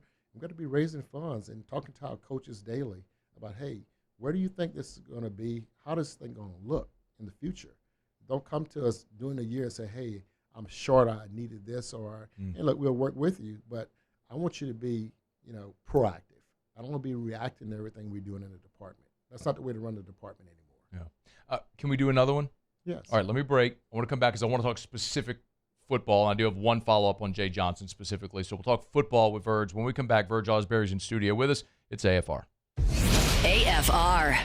We're brought to you by Clegg's Nursery with 4 locations in the greater Baton Rouge area. You know where they are: Siegen near Airline, LA 16 in Denham, Mid-City on Don Moore, Garden Center on Greenwell Springs. Y'all, weather is beautiful right now. What a day today. 78, sunny, gorgeous. What an opportunity to get out and just plant something. Get in your garden, man. Get your hands in the dirt. Touch grass. Do something fun with the family. I mean, plant a vegetable garden with your kiddos. What a great learning experience that is for them. Is there anything better than garden-to-table vegetables? Well, you could do that with Johnny Naylor Seeds. They got them at Clegg's Nursery. Hey, look, and if you're trying to keep the pests away, ant hills are popping up, weeds growing in your grass, you need to get rid of mosquitoes. They've got the Aeon Mosquito Eradicator we tell you about all the time as well. You can get it all at Clegg's. So bypass the big box store and support great local retailers. Buy local, shop local at Clegg's Nursery.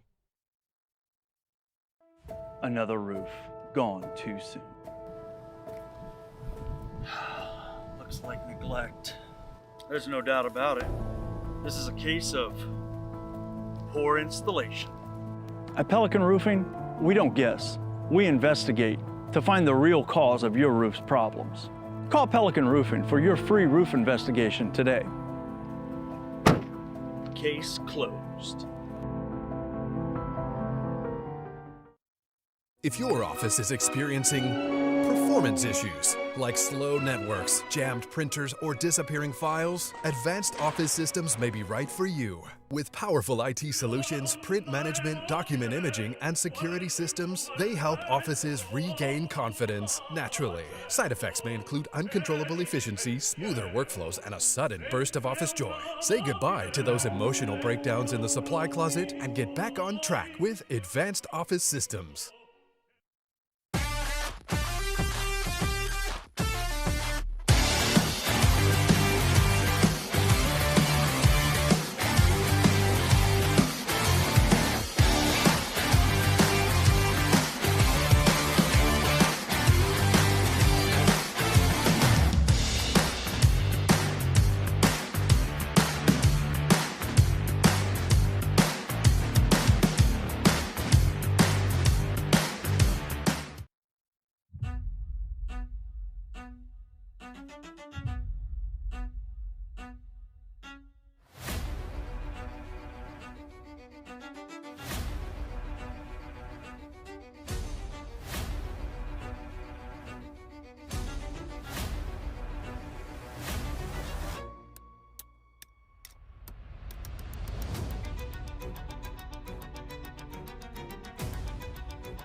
Lock Meredith, Sean Fagan and Associates has won for our clients over $175 million over the decades, but our greatest success is our clients who have chosen and trusted us to help them.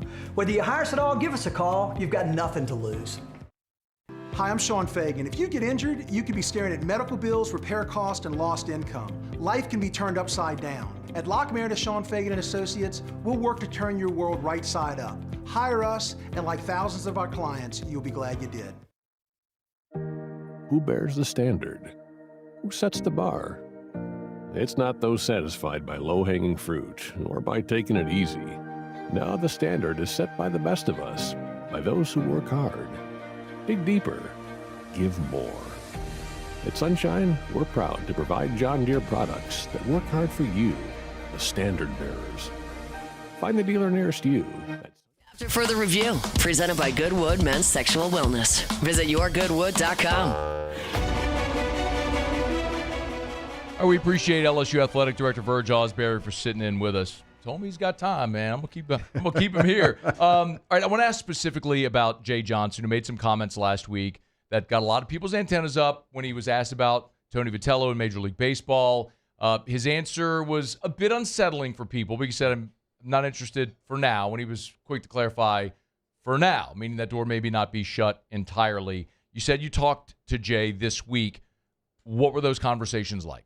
You know, Matt, Jay and I have a very, very good relationship. You know, he was one of the people that I was in the interview room with. We interviewed the baseball coaches, and that was the best interview I ever sat in. Out of college football, all the football coaches that we've been part of, basketball, any coach you name, Jay Johnson is one of the best. I mean, he has what it takes to win here. And we're going to make sure that LSU, Jay Johnson is always the #1 baseball coach in the country. That's not a problem. Guys, you know, they have that itch sometimes to go on to the majors, to the NFL. Nick Saban did it. But we're going to do everything in our power here, myself, President Roos, and the rest of our team, to make sure Jay Johnson gets what he needs to take to win in college baseball. Yeah. Let me ask you about Will Wade. This was a coup, pulling this thing off. And you mentioned alignment from the board. We know Lee Mallett's interest in Will from being Southwest Louisiana. In Dr. Roos, obviously with McNeese. Verge, how did that come together with all of you, the governor, who Will mentioned as well? How did that come together with all of you to pull this off? You know, that was a quick process, and you know, he was the only target. Yeah, it was, and the president and I talked. He asked me what I thought, and I thought where we were as a basketball program, that Will Wade was the only one that made sense. He's the only one that would bring excitement back to our building. We needed some excitement into our building. You know, I talk about apathy in some of our other programs, and football, when it happened, we lost Texas A&M that night, and what I saw in that stadium, you know, I had the same feel in basketball. I was sitting there, I was watching, I was pulling. You know, you never pull, you pull for your coaches to win. But when I sat there and looked at it, I'm like, you know, the building is empty, and we need to be better than that in basketball. The only time we ever been consistent for a long run is the Dale Brown era. You know, Dale did a great job winning SECs, Final Fours, those type of things. And then you had the John Brady era where, you know, he went to the Final Four. But, you know, over the long haul of LSU basketball, it's not like we were a big basketball school or basketball program. I think Will Wade gives you that chance to be that consistently every year in the NCAAs and every year competing. Like I said, a Sweet 16, LSU should always be there. Going back to the Dale Brown era, the great players he had, I think Will does that. I think Will does that in recruiting. I think Will does that with our fan base. We have about 3,000 people in that requesting tickets already. Okay, the number's up to 3,000. Okay. Right now. I know in the first 24 hours, I talked to the folks at the ticket office, and Brian told me, Broussard told me it was 700 within 24 hours. It's up to 3,000. 3,000 right now. So wow, that's what Will Wade does. That's what Lane Kiffin does. We have 44,000 people on the waiting list for football. And that's the excitement you want around your program. That helps you with raising money, NIL. You know, that's one of the reasons I wanted to hire Heath, because I think Heath brings a new vision to us, especially getting in new areas, new markets, and that Southwest market to raise funds and raise money. And he's done a great job so far, and we're going to need it. We have some coaches with big personalities, and they want to win. But you know what, though? That's what LSU is supposed to be about, coaches with great personalities and big personalities and wanting to win and talk about winning championships. That's where we have to be at LSU. That's where we want to be at LSU. The people who started me in the business, the Skip Bertmans, those guys, that's where we need to be as a program. We expect to win championships and win and compete and be that brand. There was a report, I believe it was on 3, that the promise to Will Wade was $12 to $15 million annually for his roster budget. Do you know, or can you confirm that report? No, there was no report on that. That never happened. And people are saying a lot of things out there. We're going to take whatever it takes for him to get the team here. We're going to do that. That's what we're working on to get there. But there was no promises made of this is a number. And, Will talked about that. He's going to do whatever it takes to get the right team in here and to win. When you mentioned structure, so Heath, of course, is Heath Schroyer, who comes over from McNeese. You mentioned Clay, who's Clay Harris. You mentioned Zach Greenwell. Realigning the staff is the way that you said it. Is it fair to say, or am I accurate in saying, so each of those people are effectively acting as the fundraiser for that specific sport? Correct. Working with TAF. They have to work with TAF. This is what we don't want. We don't want to communicate very clearly.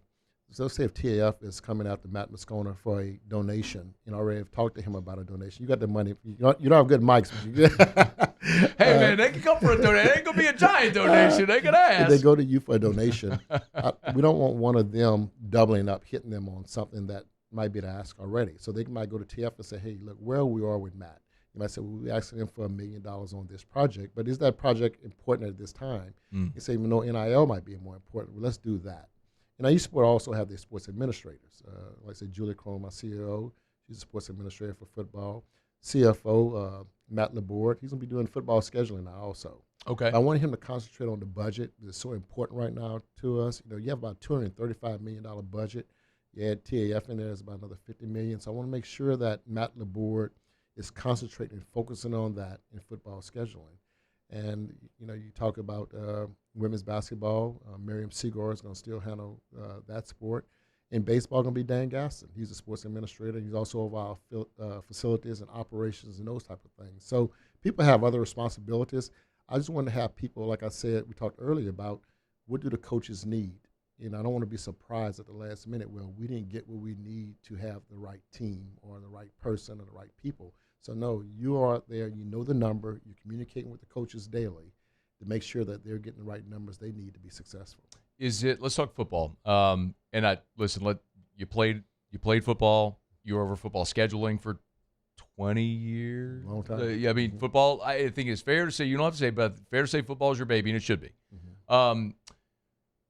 Lane Kiffin comes in. There have been numbers out there of $40 million for the roster. Is that accurate? I don't know. I don't know the exact number. That's one thing out of those numbers. I talk a little bit about it, but it's a high number. Mm-hmm. He did what it took to build that team. Yeah. And we told him you have to build the team. You bring in 50 new players. That's a lot of players. It's more than that, man, with the transfers and the freshmen. And hopefully now that once you get people in there, it's building that culture where there's people not leaving every and every year. They're here. They want to be here. I think anytime you have a coaching change, these type of things happen. I think what we're doing is trying to improve the roster. People talk about, well, were we a good team or not? I say, I don't know. We had 11 guys go to the NFL Combine, and we finished 7-6. So something's not right with that picture. There's a cultural problem when those type of things happen. We haven't had that many people go to the Combine in a long time.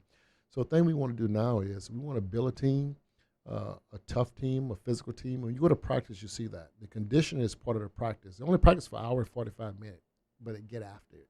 It's a tough practice. So that's what we wanted the LSU to get back to.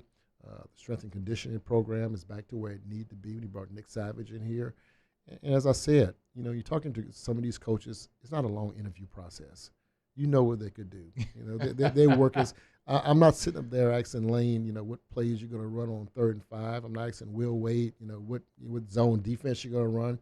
I ask Jay Johnson, what pitchers you're going to use. I ask Kim Mulkey about, she's going to play man or zone. Those people at the top, they're the top in their business. Jay Clark and all those coaches, they're the top in their business. So when you're AD, you just sit back and say, hey, look, you're there to support and help. First, the student athletes. They're the actors. The coaches are the producers. And we're the financiers. We're in the background. I don't want to take the credit for anything. I want those people to have all the credit and represent that brand, that eye, that tiger you see behind you, LSU. Is it possible to do for football financially with what LSU did this year? By LSU, I mean the entity, right?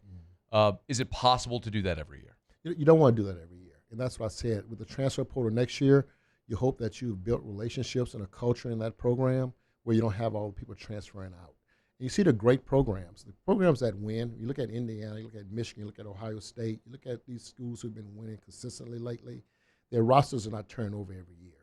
And that's, you have a new coach, new expectations. The roster is going to change over. And some of the players, you wanted to upgrade because we wasn't where we needed to be, especially on the offensive and defensive lines.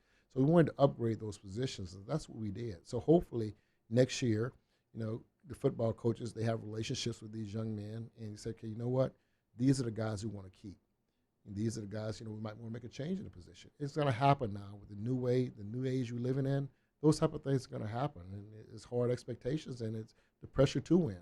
But I don't think you have to unload 50 players again and 50 new players. You have to pick and choose. When you're in the portal, you have to be careful, too, what you're getting in the portal. People realize that the portal is the lifesaver. You have to be very, very careful. Michigan's basketball team, they really did great this year in the portal. 5 new starters in the portal.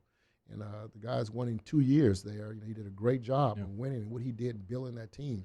So when you get them out the portal, you get the transfers. I always say you have the freshmen, that's your rookies. You have your core, that's the guys that you kept. And you have your free agents. And now you have to blend all that together. I tell people all the time, people in the professional sports get paid a lot of money. The New Orleans Saints, those guys make a lot of money. They have a big payroll down there. Yeah. They haven't been to the playoffs. So a lot of guys get paid a lot of money. But it's how you build that team and the culture of that team and the chemistry of that team to be successful. Playoffs. I remember sitting there front row when you were introduced and you said LSU's got to be in the playoff every year. Is this team capable of being in the playoff? You've seen them practice. What you think? I have a good feeling about it. I have a good feeling about this team. I have in 2019 when Joe Burrow and them were here, I had that, this team here is special. Something Don't tell me about that, man. Don't you tell me that, Verge. And I'm not going to promise, I'm not going to put that kind of pressure on them that they're going to be the national champion, but I think they have an opportunity here to do some good things. I think defense is ahead of the offense right now. I talked to Coach Kiffin today about that. And Blake Baker, we kept the continuity on the defense side of the ball. And you saw a lot of players stay. Corey Raymond stayed. All those cornerbacks stayed. Yeah. And everybody in the country wanted those cornerbacks, okay? He has a great group of cornerbacks back there. Safeties, the linebackers stayed. You added some people on the D-line. You brought some people in to build up the defensive line. But that's what I said, the culture of the program. You have the consistency in the coaching staff that helps with the culture of keeping guys here where you're not fighting in the transfer portal year after year after year. Verge Ausberry, you get an open invitation. Anytime you want to come visit, you don't even need to knock on the door. Just walk in. Just interrupt me. Thanks, Matt. I really enjoy this. I really want to talk to our fans out there. We want to be transparent in the athletic department. That's one thing I said when I got the job. We're going to be transparent. People are going to know what we're doing and where we're going, our donors, our supporters, the people giving, our ticket holders. Yep. And I want them to know what we do in our athletic department. There's no secrets. Well, we're happy to have the conversation anytime, and we appreciate the your time and the availability and the access today. So thank you so much for – you told me you walked in the door, you said, as long as you want. I'm like, come on, man. We'll talk. We'll talk. Thank you, Verge. I Thanks, appreciate Matt. it. Appreciate you. All right, it's after further review. We'll wrap up hour number 2 next. AFR. We're brought to you by Glow Resources, GLO, glowresources.com, glowresources.com. They're complete employer solutions over at Glow Resources. So think of it this way. You're a business owner. You need the right people. We just got done having that conversation about having the right people in your business, your organization. You need the right people to be the most efficient, most profitable you can be. Glow Resources helps you find those people. This is not a temp staffing agency, okay? They're looking for permanent solutions, and they guarantee their results. If Glow Resources hires an employee for you, and for whatever reason it doesn't work, they will give you a prorated refund, or they'll find you another employee for free. So what do you have to lose? You want to be more profitable. You want to be more efficient. You want to have the right people in your organization. Glow Resources can help you do it. Check them out online. Home base is Baton Rouge, but they help businesses all over the country. GLO, glowresources.com, glowresources.com. At Bayou Automotive, we believe in a sales process that puts you first. We want you to experience an easy purchase with clear pricing and great service. Let Bayou Ford and Bayou Chrysler Dodge Jeep Ram be your trusted partners in finding your perfect vehicle. The crew at Bayou Automotive is going to do right by you.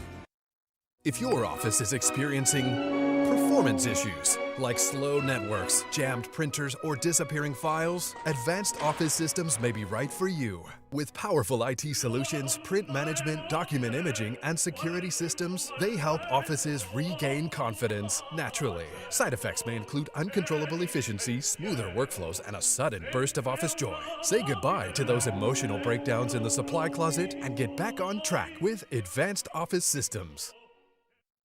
When it comes to choosing energy for your family and your home, make the smart choice with natural gas. You can count on efficient and affordable natural gas to keep you comfortable and reduce your environmental impact to help protect our planet. Together, we're fueling our energy future. Atmos Energy. When it comes to industrial construction, River Parish contractors can do it all.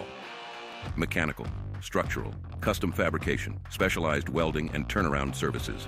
Strategically located in between Baton Rouge and New Orleans, we have the local team with the experience and commitment to safety to manage the most complex industrial projects. Period. Here's the deal. Partnering with us means your project is delivered on time, on budget, and most important, safely. River Parish Contractors, let's get building. Men, age is just a number. Don't let it dictate how you feel. Goodwood Men's Sexual Wellness has anti-aging services that can help you look and feel your best. Visit yourgoodwood.com and discover a renewed sense of vitality. I'm Lawyer Locke Meredith. We are honored and humbled to receive from our clients in Google, based on 5-star client reviews, the designation of our law firm is highly recommended. Whether you hire us at all, please give us a call, 272-5555. You have nothing to lose. Hi, I'm Mitchell Meredith. Injuries happen when you least expect them to, making your life more complicated. At Locke Meredith Sean Fagan and Associates, we know this and we strive to help each of our clients during these times. Whether you hire us at all, give us a call at 272-5555. These are the luckiest ice cubes in the world. They could have been a thankless bed for an all-you-can-eat salad bar, but instead, they've been called upon to cradle and cool a crisp, refreshing Dos Equis. Looks like the lucky just got luckier. Dos Equis.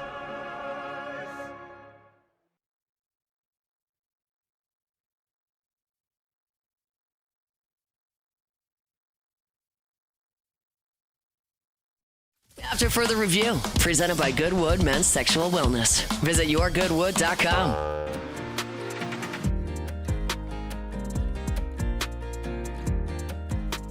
And thanks again so much to Verge Ausberry for taking the time. That was supposed to be one segment by phone. He came in studio and spent an hour with us. Hey, we're brought to you by Supper Club, supperclubbtr.com, supperclubbtr.com. They're open, knocking off of work. Get on by Supper Club, man. Don't cook. Don't cook tonight. Call your significant other. Hey, don't cook tonight. Meet me at Supper Club. Hey, we don't have a reservation. Doesn't matter. Open seating at the bar, 14 bar stools, 7 bar tables. But listen, if you're celebrating something, you know you have something coming up, anniversary, a birthday, graduation, promotion, family member coming in town, you want to celebrate a special night, get by Supper Club. Or the night you go to Supper Club is the occasion. SupperClubBTR.com, SupperClubBTR.com. Where did Will Wade go the night he got back in town? Supper Club. SupperClubBTR.com. Supper Club. All right, y'all, it's after further review. Muse, Tigers in the Pros. Tigers in the pros. They still bleed purple and gold. They're just really rich now. All right, Paul Skeens, 6 1/3 dominant innings for the Pirates on Tuesday night. Gave up an earned run, walked 2, struck out 6. He got another win, 7 runs scored by the Pirates. What? Paul Skeens is 2-1 on the year. I think it took him all the way to July last year to get 2 wins. He's already there in 3 starts. How about Kevin Gausman? Turned in a pretty good outing, just wasn't good enough against the defending champion Dodgers. 5 1/3, 3 earned, struck out 5. Did get a little bit of a tough luck loss there. But the ERA is sparkling at 2.08. I'll go to the hardwood here real quick in the NBA. Naz Reid, really effective night for him, and the Timberwolves win. 24 minutes, 17 points, about 70% from the floor. That's pretty good. 2 rebounds and an assist rounded out his night. The Pellies will wrap up their regular season with the Timberwolves this weekend. And then Tari Eason turned in 12 and 7 off the bench. 31 minutes. Probably should have just started for the Rockets, and they got the dub as well. That's Tigers in the pros. There's value in coming off the bench. There is. He was plus 29 last night with Tari Eason. That's good. Hey, we're brought to you by Parish Restoration, parishrestoration.com. Kill mold, remove odor. They'll come spray their patented non-toxic dry fog. Home, office building, church, school, doctor's office, gymnasium, or workout facility. You get that sweat odor? Call Parish Restoration. They'll come spray. It'll knock out all the odor from sweat, pets, smoke, and, of course, help sanitize your space as well. Parishrestoration.com, parishrestoration.com. Just go to the homepage, fill out the form on the homepage. They'll get you that quote. It's cost-effective. It's more effective, more efficient. It's Parish Restoration. Parishrestoration.com. All right, y'all. Been a good show so far. Shea Dixon was here in hour number 1. We talked some Cruton. Thanks to Verge Ausberry for hanging out with us here for really all of hour number 2. Still a ton of ground I want to cover. Ross Jackson's going to be here in 20 minutes. The Saints picked up Bryan Bresee's 5th-year option. So we're going to get to that with Ross in about 20 minutes from right now. One thing we didn't touch on yesterday after Lane Kiffin met with reporters was the running game. We'll get to that next on AFR. AFR. Trust isn't given, it's earned. And just like LSU Baseball earns its success pitch by pitch, inning by inning, FMOL Health, Our Lady of the Lake providers, earn trust every day. As LSU's championship health partner, Our Lady of the Lake cares for the defending national champions, keeping the Tigers healthy, strong, and ready to perform all season long. From the bullpen to the batter's box, from the training room to the classroom, LSU baseball athletes trust the Lake to help them recover, perform, and stay at their best. And it's not just for athletes. From sports medicine to pediatrics, heart care to recovery from everyday injuries, Our Lady of the Lake brings championship-level care to families across Louisiana. So, trust the team that cares for the team you love. Our Lady of the Lake and LSU. Together, we roar. Learn more at ololrmc.com/LSU. ololrmc.com/LSU. It's not easy to be a champion. It's built from every swing, pitch, and game all season long. In the grind, the focus, and in the recovery. FMOL Health, Our Lady of the Lake experts provide best-in-class care for our state's world-class athletes. Because it takes a champion to care for champions. I trust the Lake to keep me at my best. From championship athletes to everyday champions, trusted care starts here. Gulf Coast Bank and Trust is giving our customers the power to bank anywhere, anytime during this challenging event. And we're right there with you. Our mobile banking app is a smart way to manage your money and time. Gulf Coast Bank and Trust, the bank that cares about you. Jordan Faber here with some exciting news. Faber Automotive has officially arrived. We're proud to introduce your new hometown dealership, Faber Chevrolet GMC. That means more inventory, better deals, and the same great local team. Now backed by the trusted Faber family name. Whether you're shopping or servicing, you'll feel the difference from day one. Allow us the opportunity to earn your business. Fabry Chevrolet GMC. Visit us in St. Francisville or online at FabryChevrolet.com.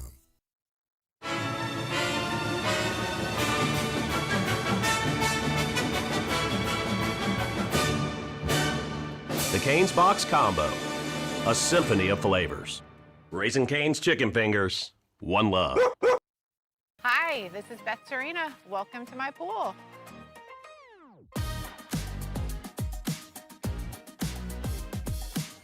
The first time I saw this beautiful pool, it exceeded every expectation that I had. They were able to get everything we wanted in this pool. It is a beautiful pool. We live out here, we eat out here, we watch TV out here. This is like our living room outside. We love this pool and everything about it. When we decided to build our pool, we called a great friend who is one of the best pool builders in the country in North Louisiana, and we said, who would you choose to build a pool in Baton Rouge? And without a hesitation, he told us Russell pools. He said their history, tradition of great builds, great pools was unmatched. So of course, who did we call? Russell Pools. The advice I would give to anyone looking to build a pool is first call Russell Pools. They'll do an incredible job. It'll be incredibly organized. It'll be time efficient, and you will have your pool in no time.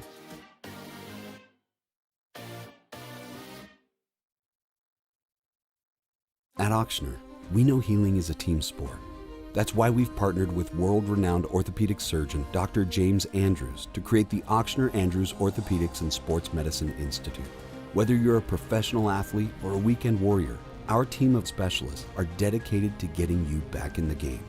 So whatever your reasons are for reaching your personal best, we've only got one: you. Ochsner Andrews Institute. Long live you.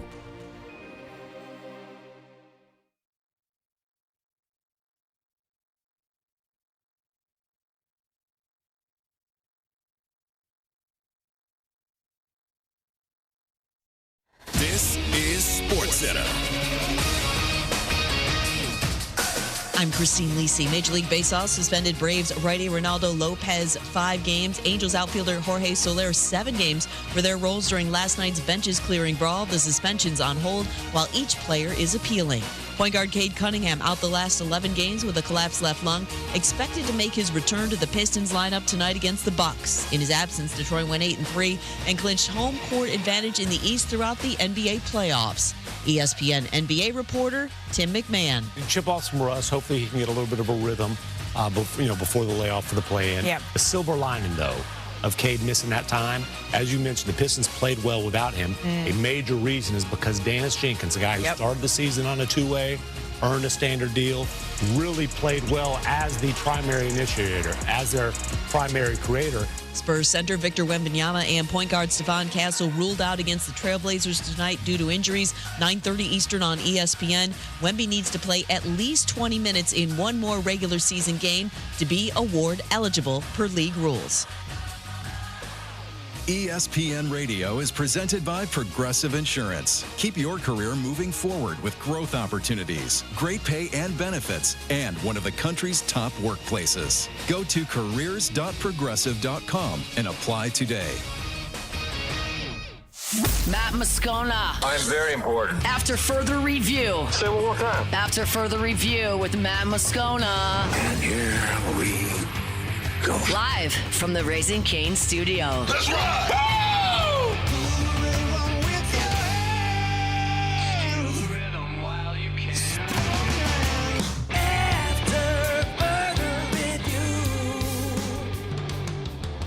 Hour 3, off we go. Welcome aboard. Glad you're with us. AFR.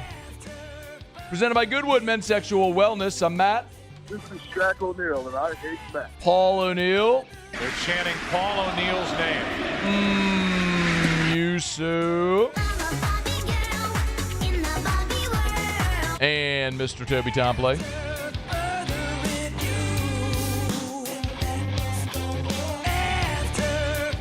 All right, we're here. Glad you are as well. Get out there and make it a good one. 5 o'clock quitting time. Glad you're driving home with us. And, ooh, by the way, it's a hump day.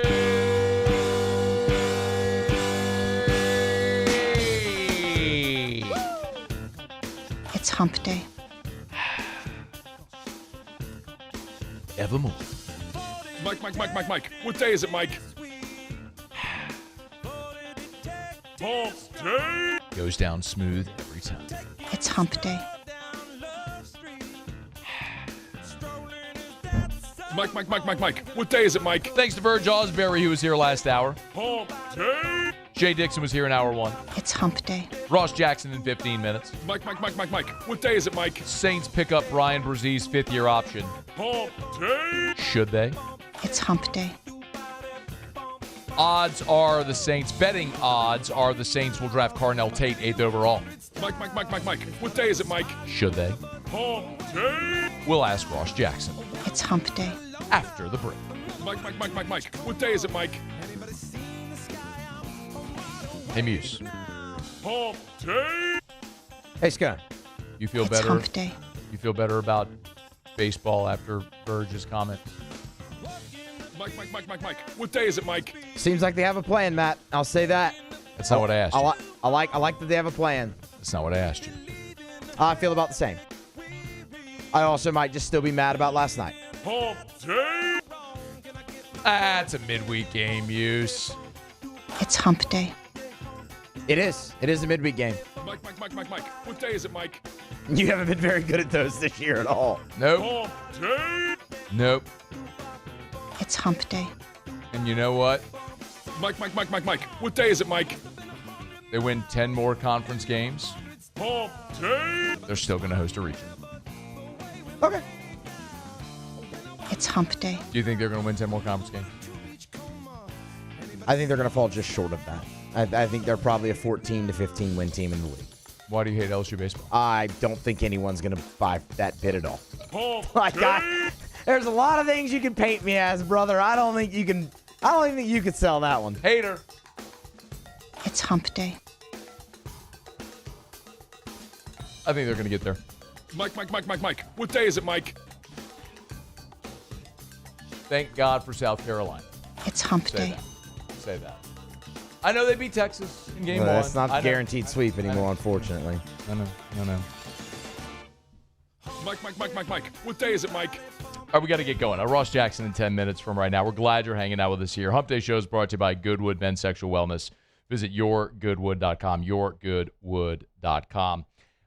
Lane Kiffin, after Tuesday's practice, met with reporters, and one of the things he was asked about was the running game. And for all the conversation we've had about quarterbacks coming in and Sam Levitt's injury and all the change on the offensive line and Trey'Dez Green and the co-DC roles and all the storylines, we haven't talked much at all about the running game so far this spring.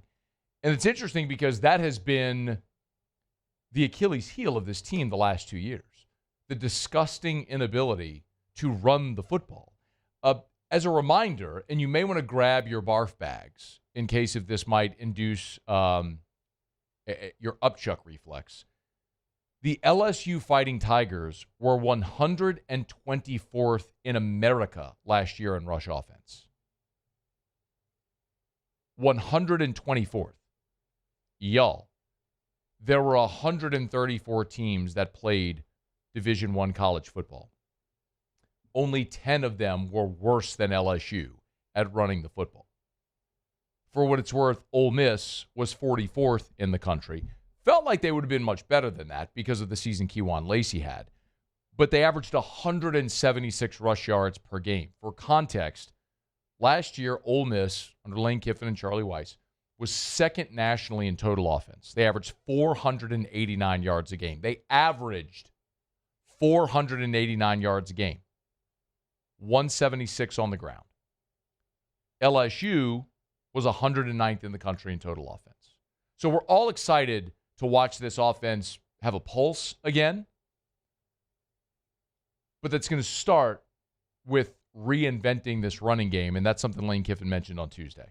Really high on our list. Very big challenge to get that fixed, and that takes a lot of things. It's a system thing, it's a personnel thing, and so, getting here and going to work on that, and in my opinion, you can't run the ball, you got problems, not just offensively, but as a team. It's just part of your personality, and we've always really stressed that. Over time, we've run the ball as well as anybody over the years, the last two places we've been, and it's looked different with different types of running backs. So, like you alluded to, major issue last year and really for a few years here. And so that's high on our list because it sets up everything. Everybody knows that sets up throwing the ball and play action, but to me, it sets your whole team up. They go fast, but one of the biggest misconceptions about Lane Kiffin and Charlie Weiss's offense is that they're pass happy. Again, they threw for, as a team last year, 4,700 yards, 3,900 from Chambliss. Simmons threw for another 744. A.J. Maddox completed a pass for 19 yards. But when it comes to running the football, this is not a system where they operate by committee. That's just not how they've done it at Ole Miss under Kiffin. This past year, Kewan Lacey had 1,500 rushing yards. The next leading rusher was Trinidad Chambliss, the quarterback Among running backs, it was Logan Diggs, who had 33 attempts for 189. 33 for 189 was the next leading rusher among running backs.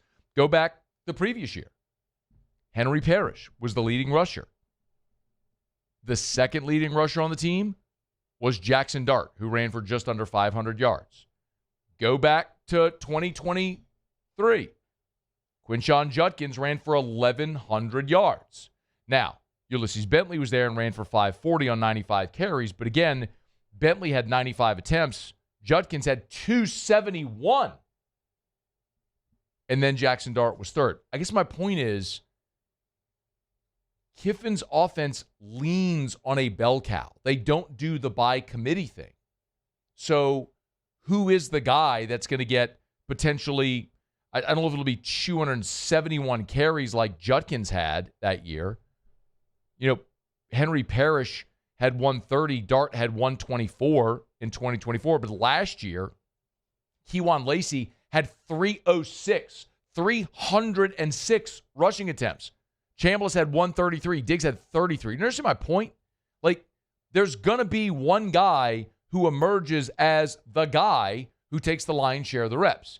And that's most likely going to be Harlem Berry, who Lane Kiffin was asked about the parallels with Berry and Kewan Lacey.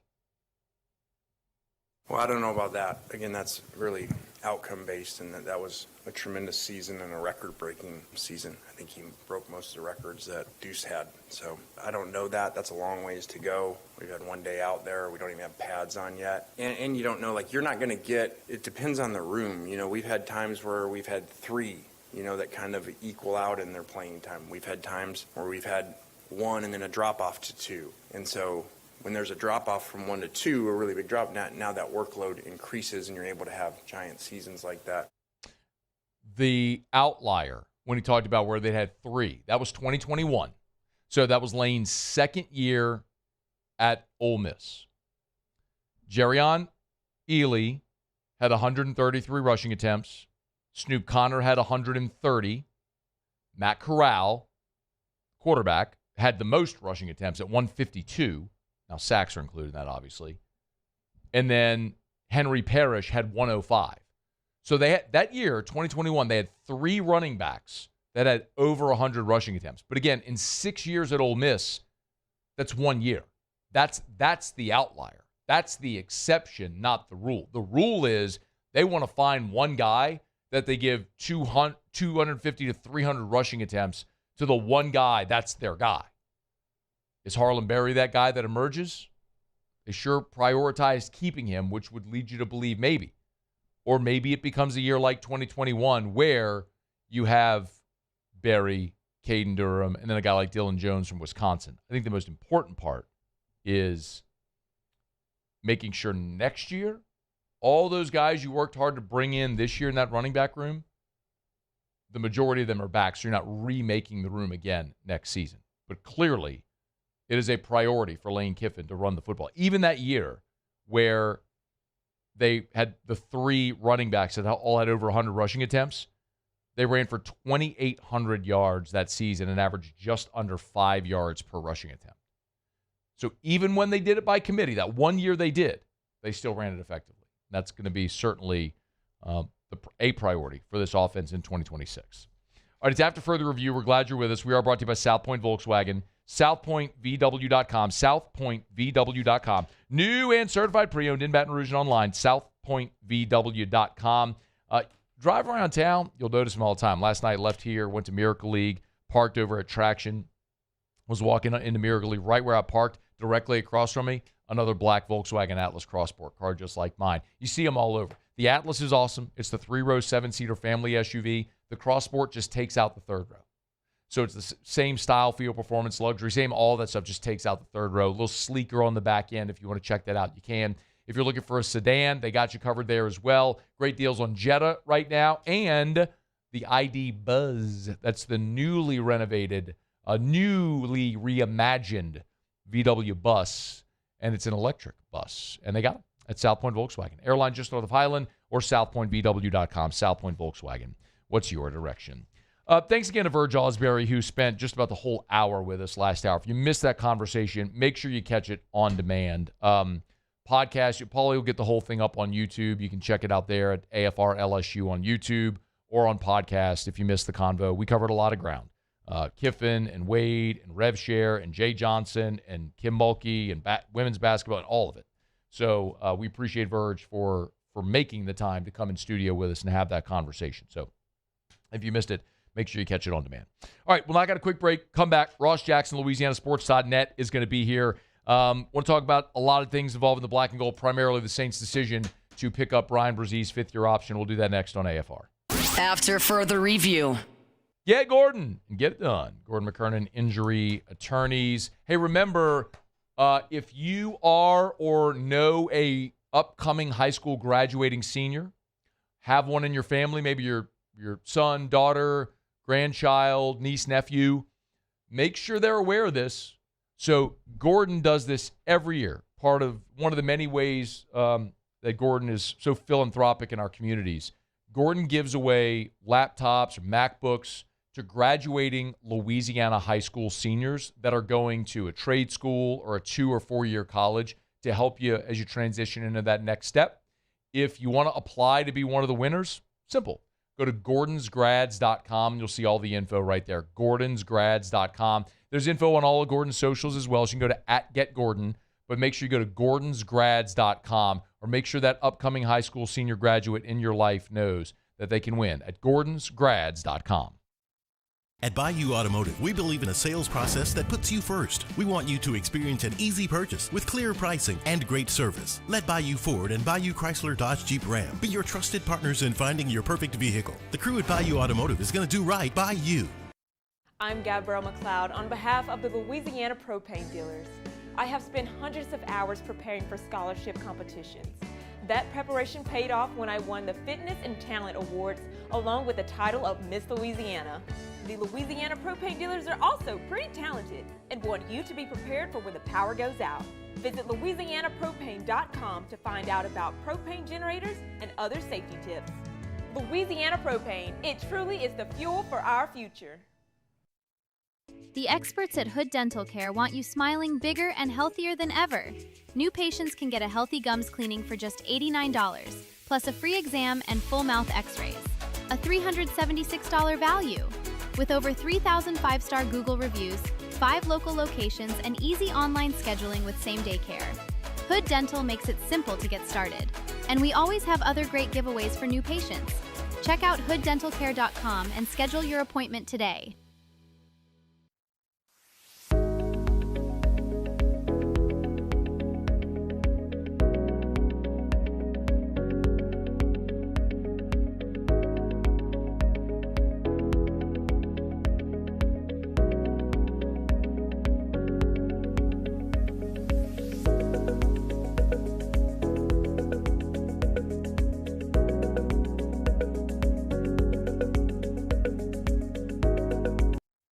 We typically think of stress as being bad for us. At Our Lady of the Lake and LSU, we are researching how certain types of stress, such as exercise, can be good for our immune health. By studying people under extreme stress, such as athletes, astronauts, service members, and first responders, we're learning how to improve the immune health of everyone. That's the power of research. That's the impact of champions. Together, we roar. I'm lawyer Collins Locke Meredith. Among the most important factors to consider when you're hiring an injury attorney is trust. You trust your attorney will put your interest first, treat you with respect, fairness, and honesty. You trust them to be there for you when you need them. At Locke Meredith, Sean Fagan and Associates, thousands of clients have trusted us to represent them, and for good reasons. Please visit us at LockeMeredith.com to learn more, and whether you hire us at all, give us a call at 272-5555. You have nothing to lose. Looking for the ultimate game day experience? Come to the Queen Casino in Baton Rouge. Wall-to-wall TVs mean you'll see every touchdown in HD. Place your bets and feel the thrill of every play with our DraftKings Sportsbook. The Queen Casino. After further review, presented by Goodwood Men's Sexual Wellness. Visit yourgoodwood.com.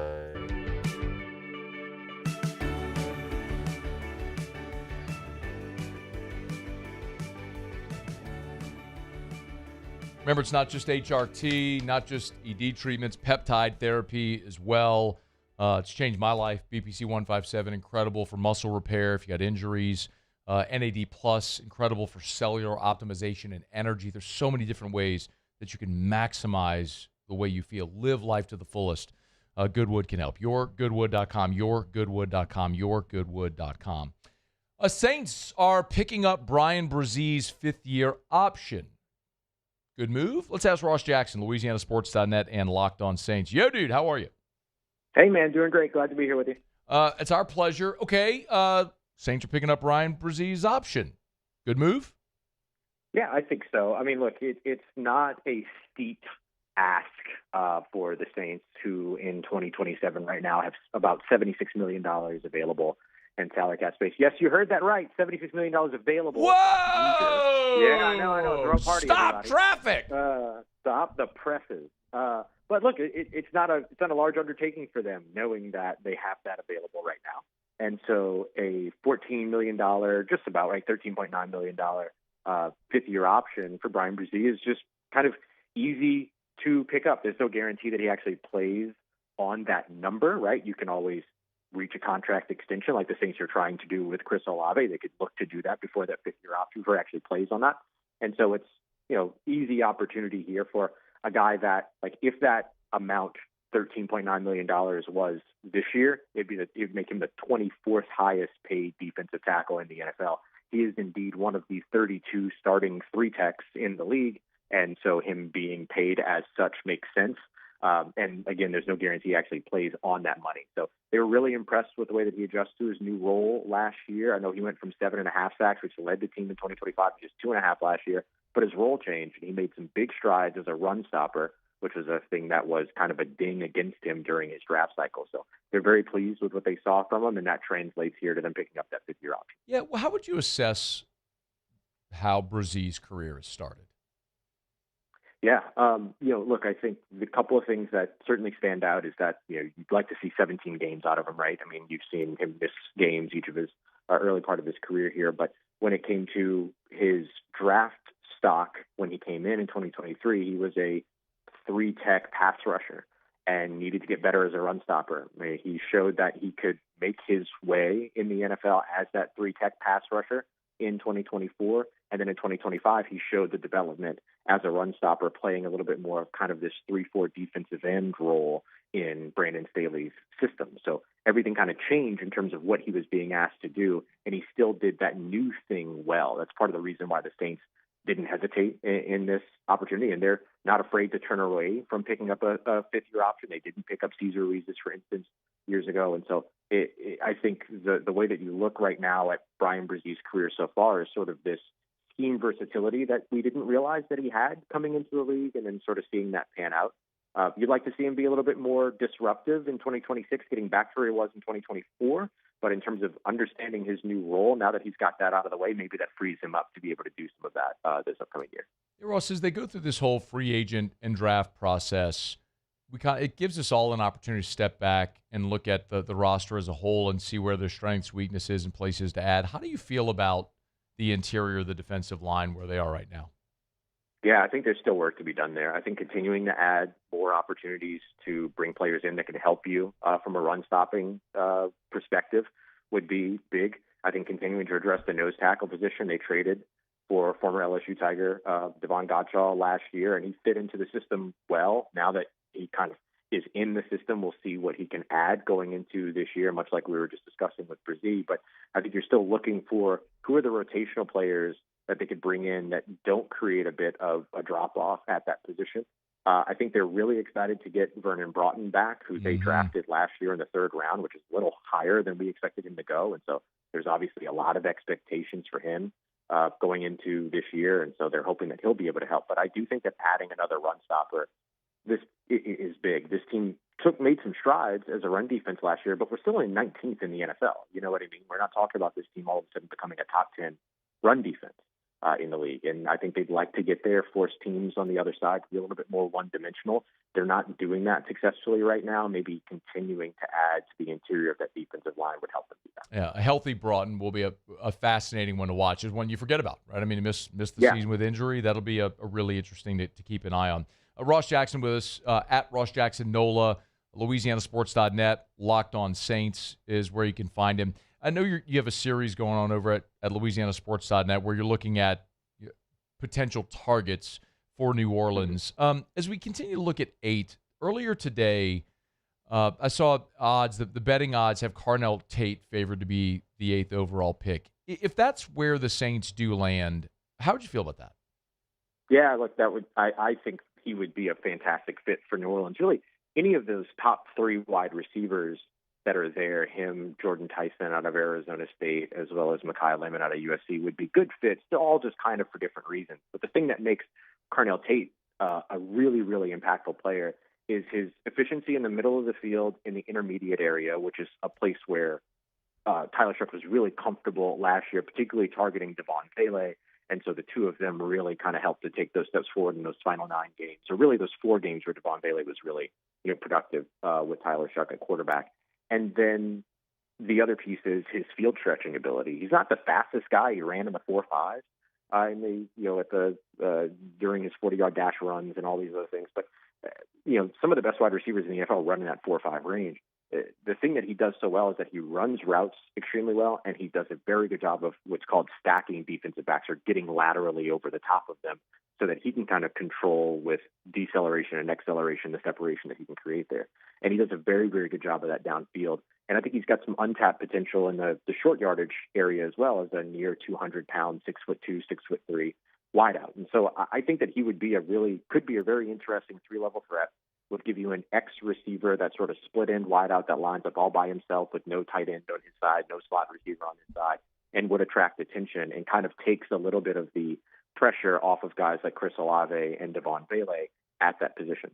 Saints have some players that they're excited about to see how they might pan out at the wide receiver position going into 2026. Jalen Polk, who didn't play in 2025, Trey Palmer, who didn't play in 2025. There's some promise there, and there's some belief there from the organization in those guys, but overall still question mark. I think that taking a guy like Carnell Tate gives you an exclamation point instead, and somebody that you can add to that room that gives you pretty clear value. Would you rather they take a position or a player at 8? I'm just talking about this year. Like, is there a player or a position that you would prioritize? I think really for me, looking at them, it's all about who's going to have the biggest impact. I think that this is a team that's always going to rely on positional value, right? And they're going to lean into premium positions. The Jeremiah Love conversation was super fun while it lasted. No, it wasn't. Things are going to go that direction. Well, it wasn't fun for you. It was not fun. It might have. I dare say it actually was fun for you. You just don't want to admit it. No, you know what was fun? What was fun was signing Travis Etienne, so that way we could stop with the stupid conversation about drafting a running back in the top 10, wasting a top 10 pick on a stupid running back. No disrespect intended whatsoever to Jeremiah Love. I'm sure he's going to be a great player. But you don't draft a stupid running back in the top 10. So that's a positional value conversation, right? And so your premium positions are quarterback, blindside tackle. Those positions are taken care of for you going into this year. Edge rusher, wide receiver, cornerback. Those are your spots. So edge rusher, wide receiver, cornerback feel like the places where, hey, if you're drafting in the top 10, those are the position groups that you're going to lean towards. And so as long as you're landing somebody at one of those positions, and as long as you're landing somebody that's going to be impactful for them, so that includes like LSU's Mansour Delane, that includes those 3 top edge rushers between Arvo Reese, Ruben Bain Jr., and David Bailey. Any of those players for me, it's that cloud of players that can have an impact for them at a premium position as opposed to one specific player or one specific position. Okay, so if you could draft, you had the option, they're all on the board. Tate, Delane, Bain. They're all 3 on the board. Who are you picking? Probably going Bain in that case. Ooh. Just because of that edge rusher spot. It's considered the most, the second or third most important position in football, and it's either behind just quarterback or it's behind quarterback and blindside tackle. And so finding another one of those edge rushers that can come in and take over a football game for you the way that Ruben Bain has proven that he can at the NFL level. He also fits Brandon Staley's defense really well, played wide 9 or lining up outside of where a tight end either is or would be more than any other defensive end in this year's draft class. He's just a natural fit for what it is that the Saints would look to do. Very good against the run as well. So it goes back to our earlier conversation in terms of helping you against the run, in addition to being somebody that can give you some pass rush value. So I think I'd probably go Bain there, but really any of those three guys brings very, very clear and immediate impact for you. Ross, what are the Saints doing between now and a week from tomorrow, or 2 weeks, or a week from tomorrow? 2 weeks from tomorrow. 2 weeks from tomorrow, somehow. Yeah, we're right? much closer than I think I realize we are. But, so a couple days before the draft begins on April 20th is when they'll begin sort of their off-season programming. That'll be first day there, so you'll see news about guys reporting and things like that. This is all voluntary, but it's an opportunity for them to get started in meeting rooms, physicals, all these types of things. Then the draft will happen, and so that's kind of it. Everything between now and then is continuing to kind of brush up and wrap up any type of draft prep. We'll probably see some more, maybe hear about some more visits for the team as well during this time, and in getting any more of those other kinds of workouts, private workouts, things like that. Just kind of last, buttons on everything from visiting with prospects, hosting prospects, and then also like building that board that they'll use as they go through the draft. And I think a lot of these NFL boards, by the way, are going to be very different than the media consensus. And so I would not be surprised if we start seeing, players rising or falling as we all catch up to the NFL teams and what it is that they feel about these players. Why do you think that the boards are going to be different than the media consensus? I think that, it's just a big part of this class has a lot of these players, like, there's not really many reasons that we don't talk about Akeem Messidor the same way that we talk about other top edge rushers. There's not really a big reason for why we don't talk about like a wide receiver like Denzel Boston out of Washington or Casey Concepcion out of Texas A&M the way that we talk about some of the other top wide receivers in this class. And I think a lot of that just happens because we're fixated on the idea of listing and tiering all of these players, and that's the way that we have draft conversations. That's not consistent with the way that NFL teams typically have draft conversations. And so I think that some of those things, like teams sometimes build horizontal boards, sometimes they build vertical boards like we're used to. Sometimes they build horizontal boards, which is unlike anything they've ever seen before. And so there's a lot of these sort of different mechanisms that teams will use that aren't necessarily utilized when we're kind of predicting what the draft is going to do. And so these next couple of weeks become a little bit of that catch-up opportunity where we start to kind of close that gap a little bit. And that's how Jalen Reagor ends up getting drafted ahead of Justin Jefferson, because that was a great idea. And it's a lot of those types of things. So exactly that. I love the draft so much. Ross Jackson, LouisianaSports.net. You can read him for free there. You can listen or watch at Locked On Saints. Make sure you get him every day. Thanks, man. Yeah, of course. Thank you, man. Take care. Stay safe. Talk to you soon. All right, be well. That's Ross Jackson. It's after further review. We're brought to you by Shawbills Tire and Auto Service, where, they're going to sell you name brand tires at wholesale prices. But if you go look at their most recent Facebook post, they remind you oil changes too. That's right. Shawbills change your oil. Pop on in. You don't even need an appointment. It helps if you have one, but you don't need one. Any of their locations. ShawBillsTire.com, ShawBillsTire.com. And remember, use your Shawbills credit card. Your first purchase, you get $50 off. It's basically like getting a free oil change. Shawbills Tire and Auto Service, ShawBillsTire.com, ShawBillsTire.com. Locations all over South Louisiana. They'll sell you name brand tires at wholesale prices. They guarantee it. You go to the website, you hit the promotions tab at the top of the page, and you'll see all the specials they have right now. And they work so hard to combine their in-house offer with the dealer special to get you the best price. It's how they do it. They're not going to be beat on price when it comes to tires. Tires are commodity. You can buy the literal same tire at a bajillion different places. If you want a Michelin, BF Goodrich, Bridgestone, Firestone, Toyo, you get the same tire at a bajillion different places. So why go to Shawbills? Because they're going to sell it to you at the best price, and they're going to treat you like family. Shawbills Tire and Auto Service. ShawBillsTire.com. Shawbills. We keep you rolling. All right, been a good show. Shea was here in hour one, talked some Cruton. Big visitor list. I didn't even realize this past weekend when LSU practiced on Saturday, some really big-time prospects. 5-star offensive linemen's on campus right now on a 2-day visit. Get all that info from Shea on demand. Verge Ausberry, LSU AD, was with us here in studio for almost the entire second hour, so we appreciate his time. Sincerely, you just heard Ross there as well. You missed anything, catch AFR On Demand, presented by Breck Golf. Book your tee time at golf.breck.org, golf.breck.org. All right, it's after further review. Jay Johnson did meet with reporters today, gave an update on a few injuries, including both Stanfield and Dardar, who were injured last evening. Also updated Cooper Moore. The LSU pitcher has been out for a couple of weeks. We'll get you that update here. And the Pelicans won a game. Yeah, you're right. Yeah, you're right, Graf. Get you some, Graf. Sent those Pelicans out with a winner at the Smoothie King Center for this year. And Jimmy will be here for Otterlocks in a little bit. Stay here at Safer. After further review. All right, we're back up to 76 degrees. It was actually 78 today. The high was 79, I'm sorry. At least that's what my Apple Watch tells me. Y'all, I can only warn you so much. I can only sit here and try to beat you over the head with it so often. Hot temps are coming. It's going to take a toll on your AC. If you have not had your AC checked, cleaned, tuned, call River City's 1 Hour Air. 752-0001, 752-0001, 752-0001, or 1hourbr.com. Friendly technician will come to your house. They'll make sure your AC is clean, tuned up, and running efficiently. It'll save you money. If they catch an issue, it'll be more cost-effective than it becoming a big, costly repair, and it'll extend the life of your unit. 752-0001. When it comes to industrial construction, River Parish contractors can do it all. Mechanical, structural, custom fabrication, specialized welding, and turnaround services. Strategically located in between Baton Rouge and New Orleans, we have the local team with the experience and commitment to safety to manage the most complex industrial projects. Period. Here's the deal.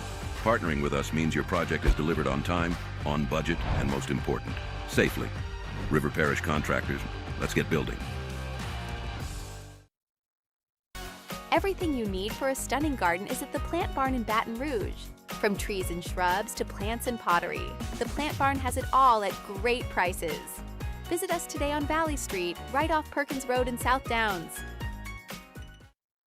At Bayou Automotive, we believe in a sales process that puts you first. We want you to experience an easy purchase with clear pricing and great service. Let Bayou Ford and Bayou Chrysler Dodge Jeep Ram be your trusted partners in finding your perfect vehicle. The crew at Bayou Automotive is going to do right by you.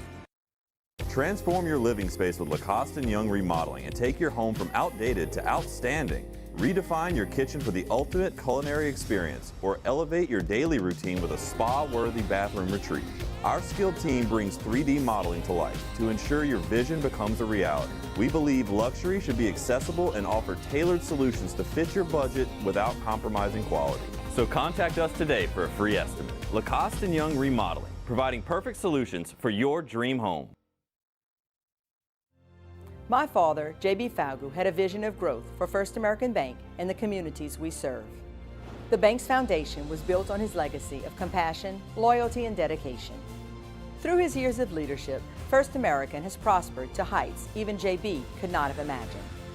I know my father would be extremely proud of the customer service and financial stability that First American provides to Southeast Louisiana. We continue to thrive because of the legacy of J.B. Falgu. Hi, I'm Mitchell Meredith. At Locke Meredith Sean Fagan and Associates, we know each case and client are unique, and that no two cases are the same. But one thing remains constant, and that is our passion to help our clients. After an accident, we know your life has changed, which is why we passionately fight to make you and your family whole. Remember, whether you hire us at all, give us a call at 272-5555. We're here to serve you. Today, we are shaping tomorrow. We are researching how extreme stress impacts the immune system, from trauma victims to athletes and even astronauts. Our work is leading the way in sepsis treatment, saving countless lives. We're unlocking the mind with music in exciting new ways. Our Lady of the Lake Health and LSU are improving the health of our state. That's the impact of After further review, presented by Goodwood Men's Sexual Wellness. Visit yourgoodwood.com.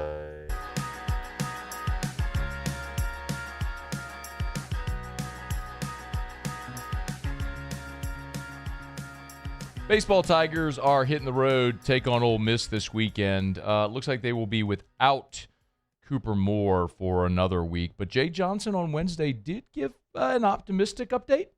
Started his throwing program, and he will not pitch this weekend. My hope is that he will be available in some capacity next weekend. Okay. So, will not pitch this weekend against Ole Miss. Is throwing, which is good news. They hope in some capacity next weekend. Of course, the Tigers, after playing at Ole Miss this weekend, next weekend will be at home against Texas A&M. So that's the target in some capacity. I'm not sure what that means or what that looks like.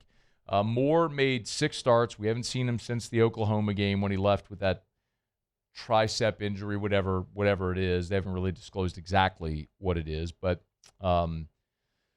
so he didn't pitch against Kentucky or this weekend on the road against Tennessee. He won't pitch against Ole Miss, so he'll miss at least 3 weeks. So if he does return for the A&M series, it will be 4 weeks, from outing to outing. So that's a reason for optimism moving forward, because you've had to shuffle everything to make up for those innings, whatever they may be. And in conference play, Cooper Moore went just 4 innings against Vanderbilt and 4 against Oklahoma before he was lifted. But, against Northeastern, he went 7 2/3. He got you into the 6th against Notre Dame. He gave you 6 innings against Milwaukee. So when you're trying to eat up your 27 innings with your pitching staff and you have a guy that can give you 6 of those potentially, obviously it's going to make you better. And what's happened as a result of Moore not being there is now they've had to take Gavin Guidry and move him into the rotation. And that's a big bullet out of the bullpen that's not there for you. Now he was warming up in game 1, and if they needed him, would have come into the game, right? He was hot this past weekend on the road against Tennessee. But and I believe they will do that if they need him. And now I know they made the switch and didn't start Guidry. They started Fontenot.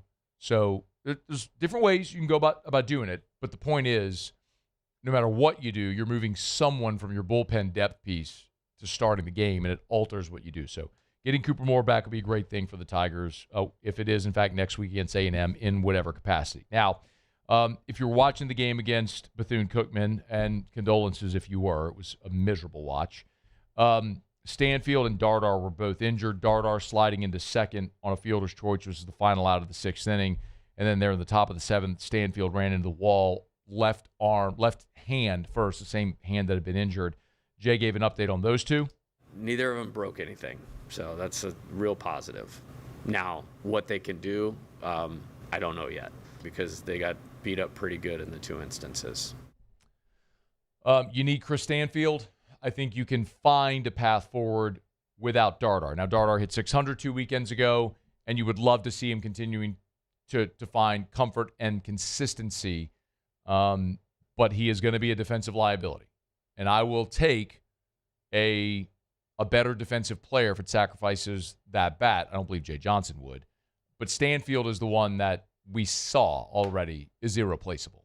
You will have a significant drop-off in left field if it doesn't matter who it is. Daniel Hardin is your best defensive option in left field. But offensively, if you go to any of the other players that you might play out there, if it was Braun or Tanner Reeves, Simpson's been dealing with a thumb injury, but any of those other guys, you're going to take a step back from Stanfield, where it would be out there. Now, the other shakeup was at first base, where York sat on Tuesday. Jay was asked the plan at first base this weekend. This is the best pitching staff we'll have faced, no question about it. Yeah, I thought those 3 or 4 guys from Tennessee are going to the big leagues, but in totality, it's a really good pitching staff. They have an offensive style. They do have a lot of left-handed hitters. The ball's going to be put in play, on the ground to that side, so that will become, the defense becomes important, the offensive matchup becomes important. All of that will play into it. Not exactly the vote of confidence that you'd love to hear if you're a hefty transfer who's been manning first base for the bulk of this season. But Jay was asked specifically about York and where he needs to improve. remain positive. How we view things is everything. He has a choice to how he's going to respond to it. He responded very well to it the first time we gave him a day off or a break. As far as specifics, on the defensive side, it's like plays have to be made. It's very black and white. Plays have to be made. And then offensively, it's just compete in this at bat, not bring previous at bats to the at bat unless that's affecting you in a positive way, like you've learned something from it. And I love Zach, and if he plays to his capability, it gives us the best team. He'll be around this thing. It's not you're demoted, you're out of here. It's not what this is.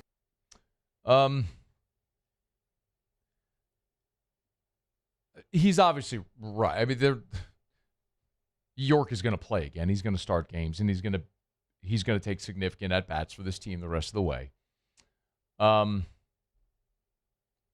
will be really interested to see what Jay elects to do. Because on Tuesday, he did what I think I and what a lot of us had been asking for, was play Braun. It was the same reason why we talked about playing Cerna. You've got a young player with a super high ceiling. Play the young player with a super high ceiling.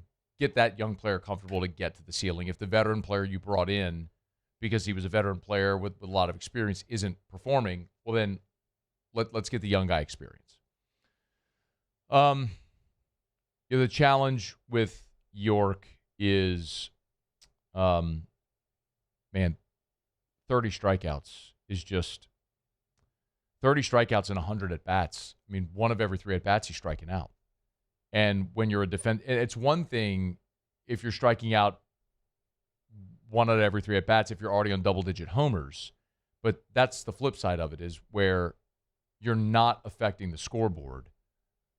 That's the challenge. So, and then your reliability defensively. The ball going through his wickets on Sundays is a problem, man. You can't have that play and be an out.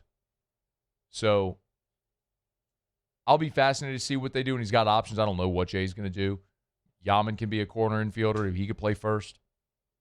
We know Braun can play first. They've tried Cerna there, although when Cerna went there, he made a couple of boneheaded plays as well from just lack of experience. Jake Brown got charged with an error because Cerna should have been the cutoff man to go cut off the ball. He didn't, and so the ball got away, and it ended up being an extra base error. So, you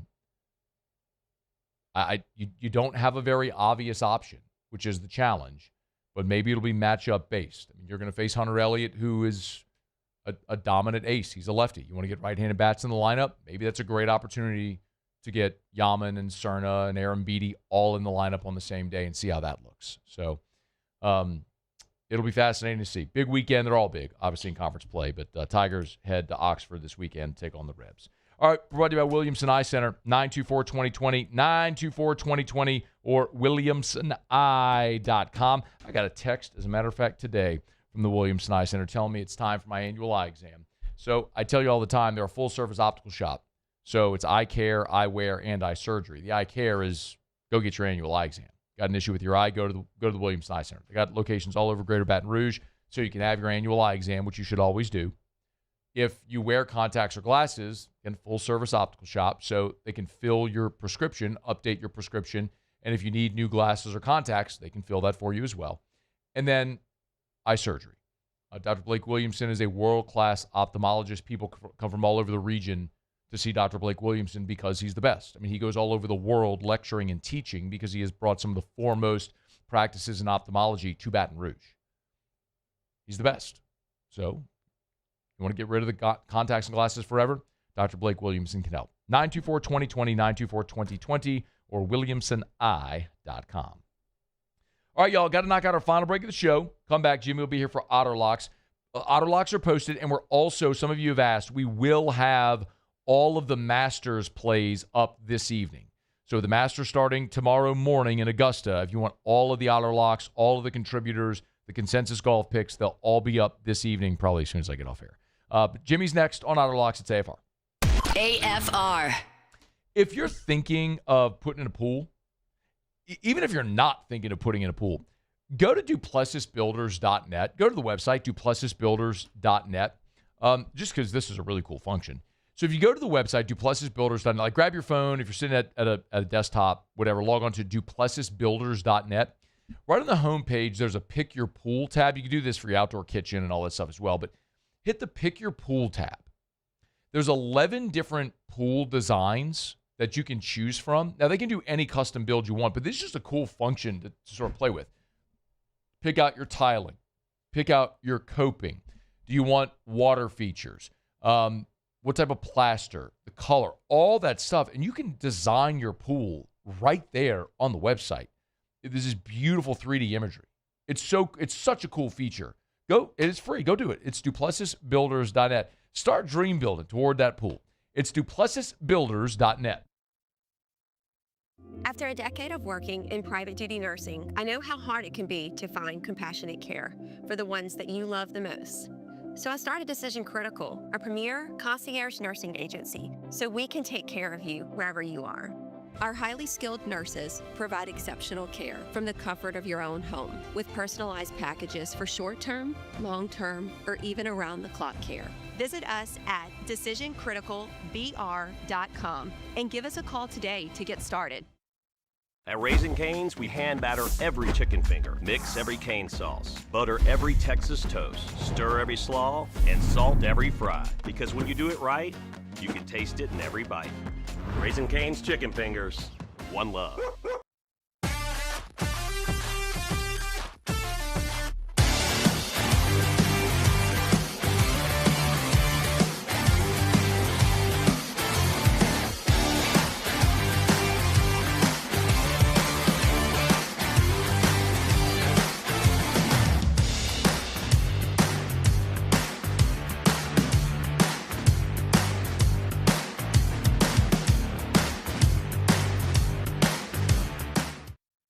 At Bayou Automotive, we believe in a sales process that puts you first. We want you to experience an easy purchase with clear pricing and great service. Let Bayou Ford and Bayou Chrysler Dodge Jeep Ram be your trusted partners in finding your perfect vehicle. The crew at Bayou Automotive is going to do right by you. It's not easy to be a champion. It's built from every swing, pitch, and game all season long. In the grind, the focus, and in the recovery. FMOL Health, Our Lady of the Lake experts provide best-in-class care for our state's world-class athletes. Because it takes a champion to care for champions. I trust the lake to keep me at my best. From championship athletes to everyday champions, trusted care starts here.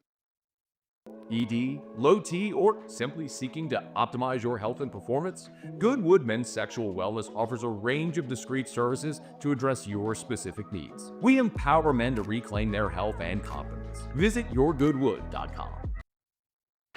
When it comes to industrial construction, River Parish Contractors can do it all. Mechanical, structural, custom fabrication, specialized welding, and turnaround services. Strategically located in between Baton Rouge and New Orleans, we have the local team with the experience and commitment to safety to manage the most complex industrial projects. Period. Here's the deal. Partnering with us means your project is delivered on time, on budget, and most important, safely. River Parish Contractors, let's get building.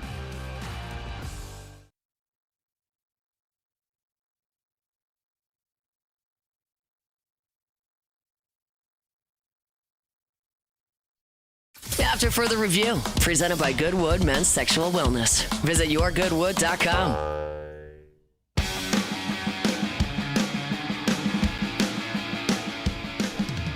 Down the stretch we come, final segment here on a Hump Day edition of AFR, presented by Goodwood Men's Sexual Wellness. Hormone replacement therapy, amazing peptide options as well. You want to feel your best?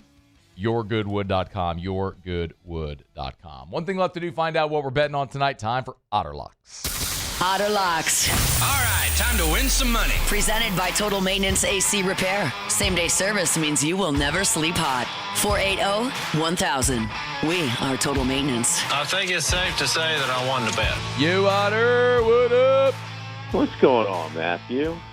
A couple of winning nights to start the week, so we're good. Took advantage of that boost over at DraftKings as well. Got a 50% boost on the Pirates game last night. So feeling really good about that one. Man, look, every site is putting out boosts for the Masters. So please do take them take advantage of those. So, I mean, everybody's putting them out. Our consensus picks, we'll get that out the way. We're going to give a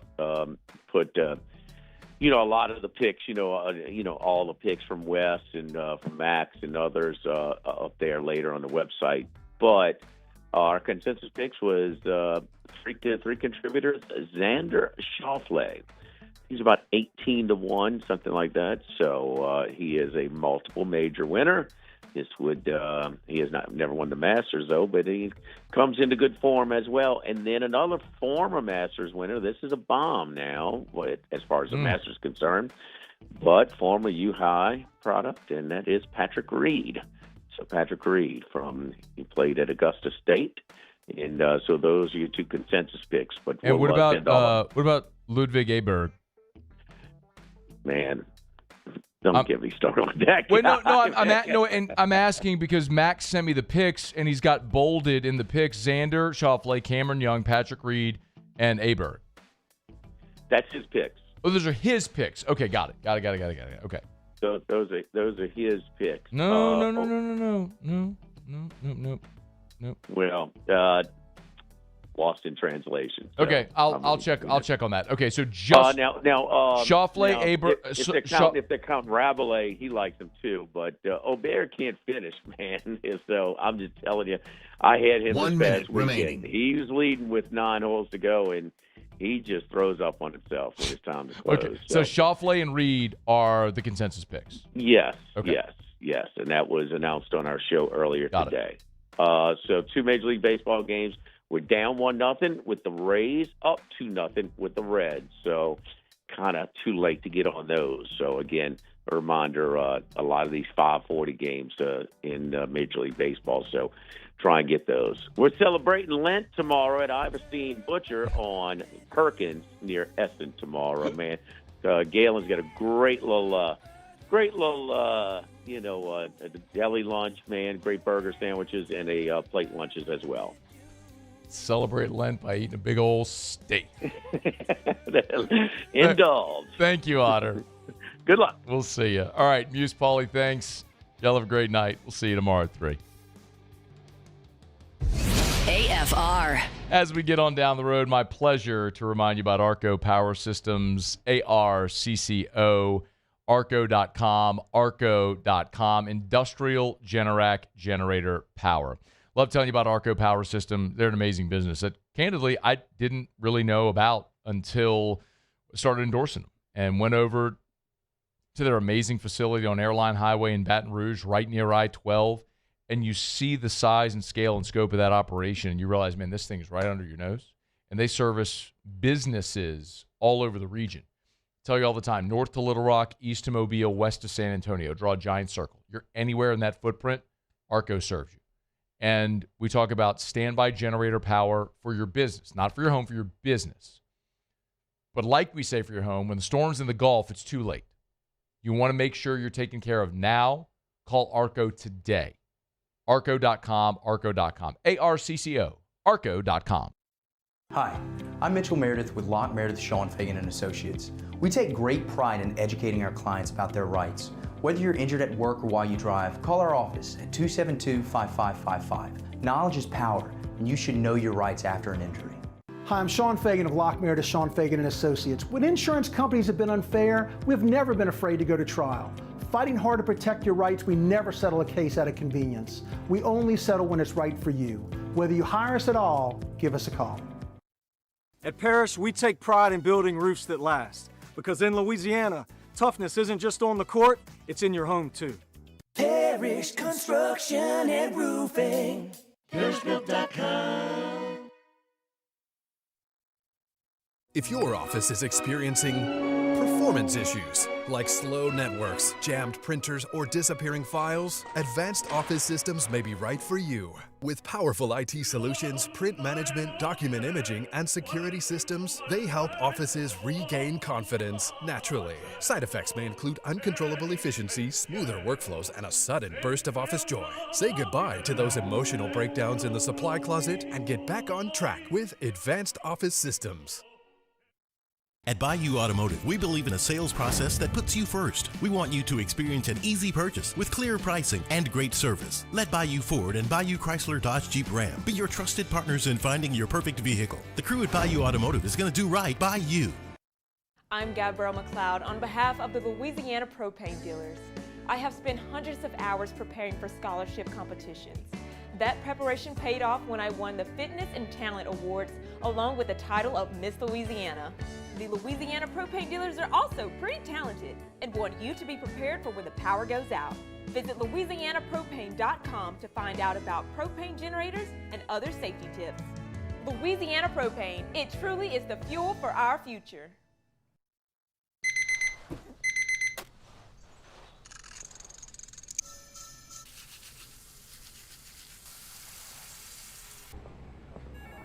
Sometimes you ignore the signs, even when they're right in front of you.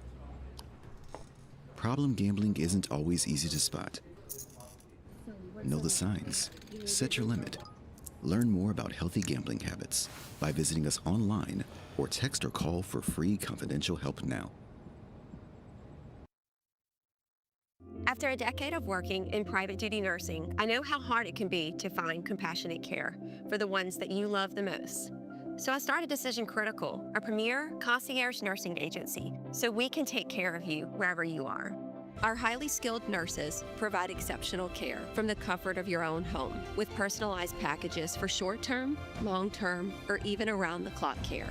Visit us at decisioncriticalbr.com and give us a call today to get started.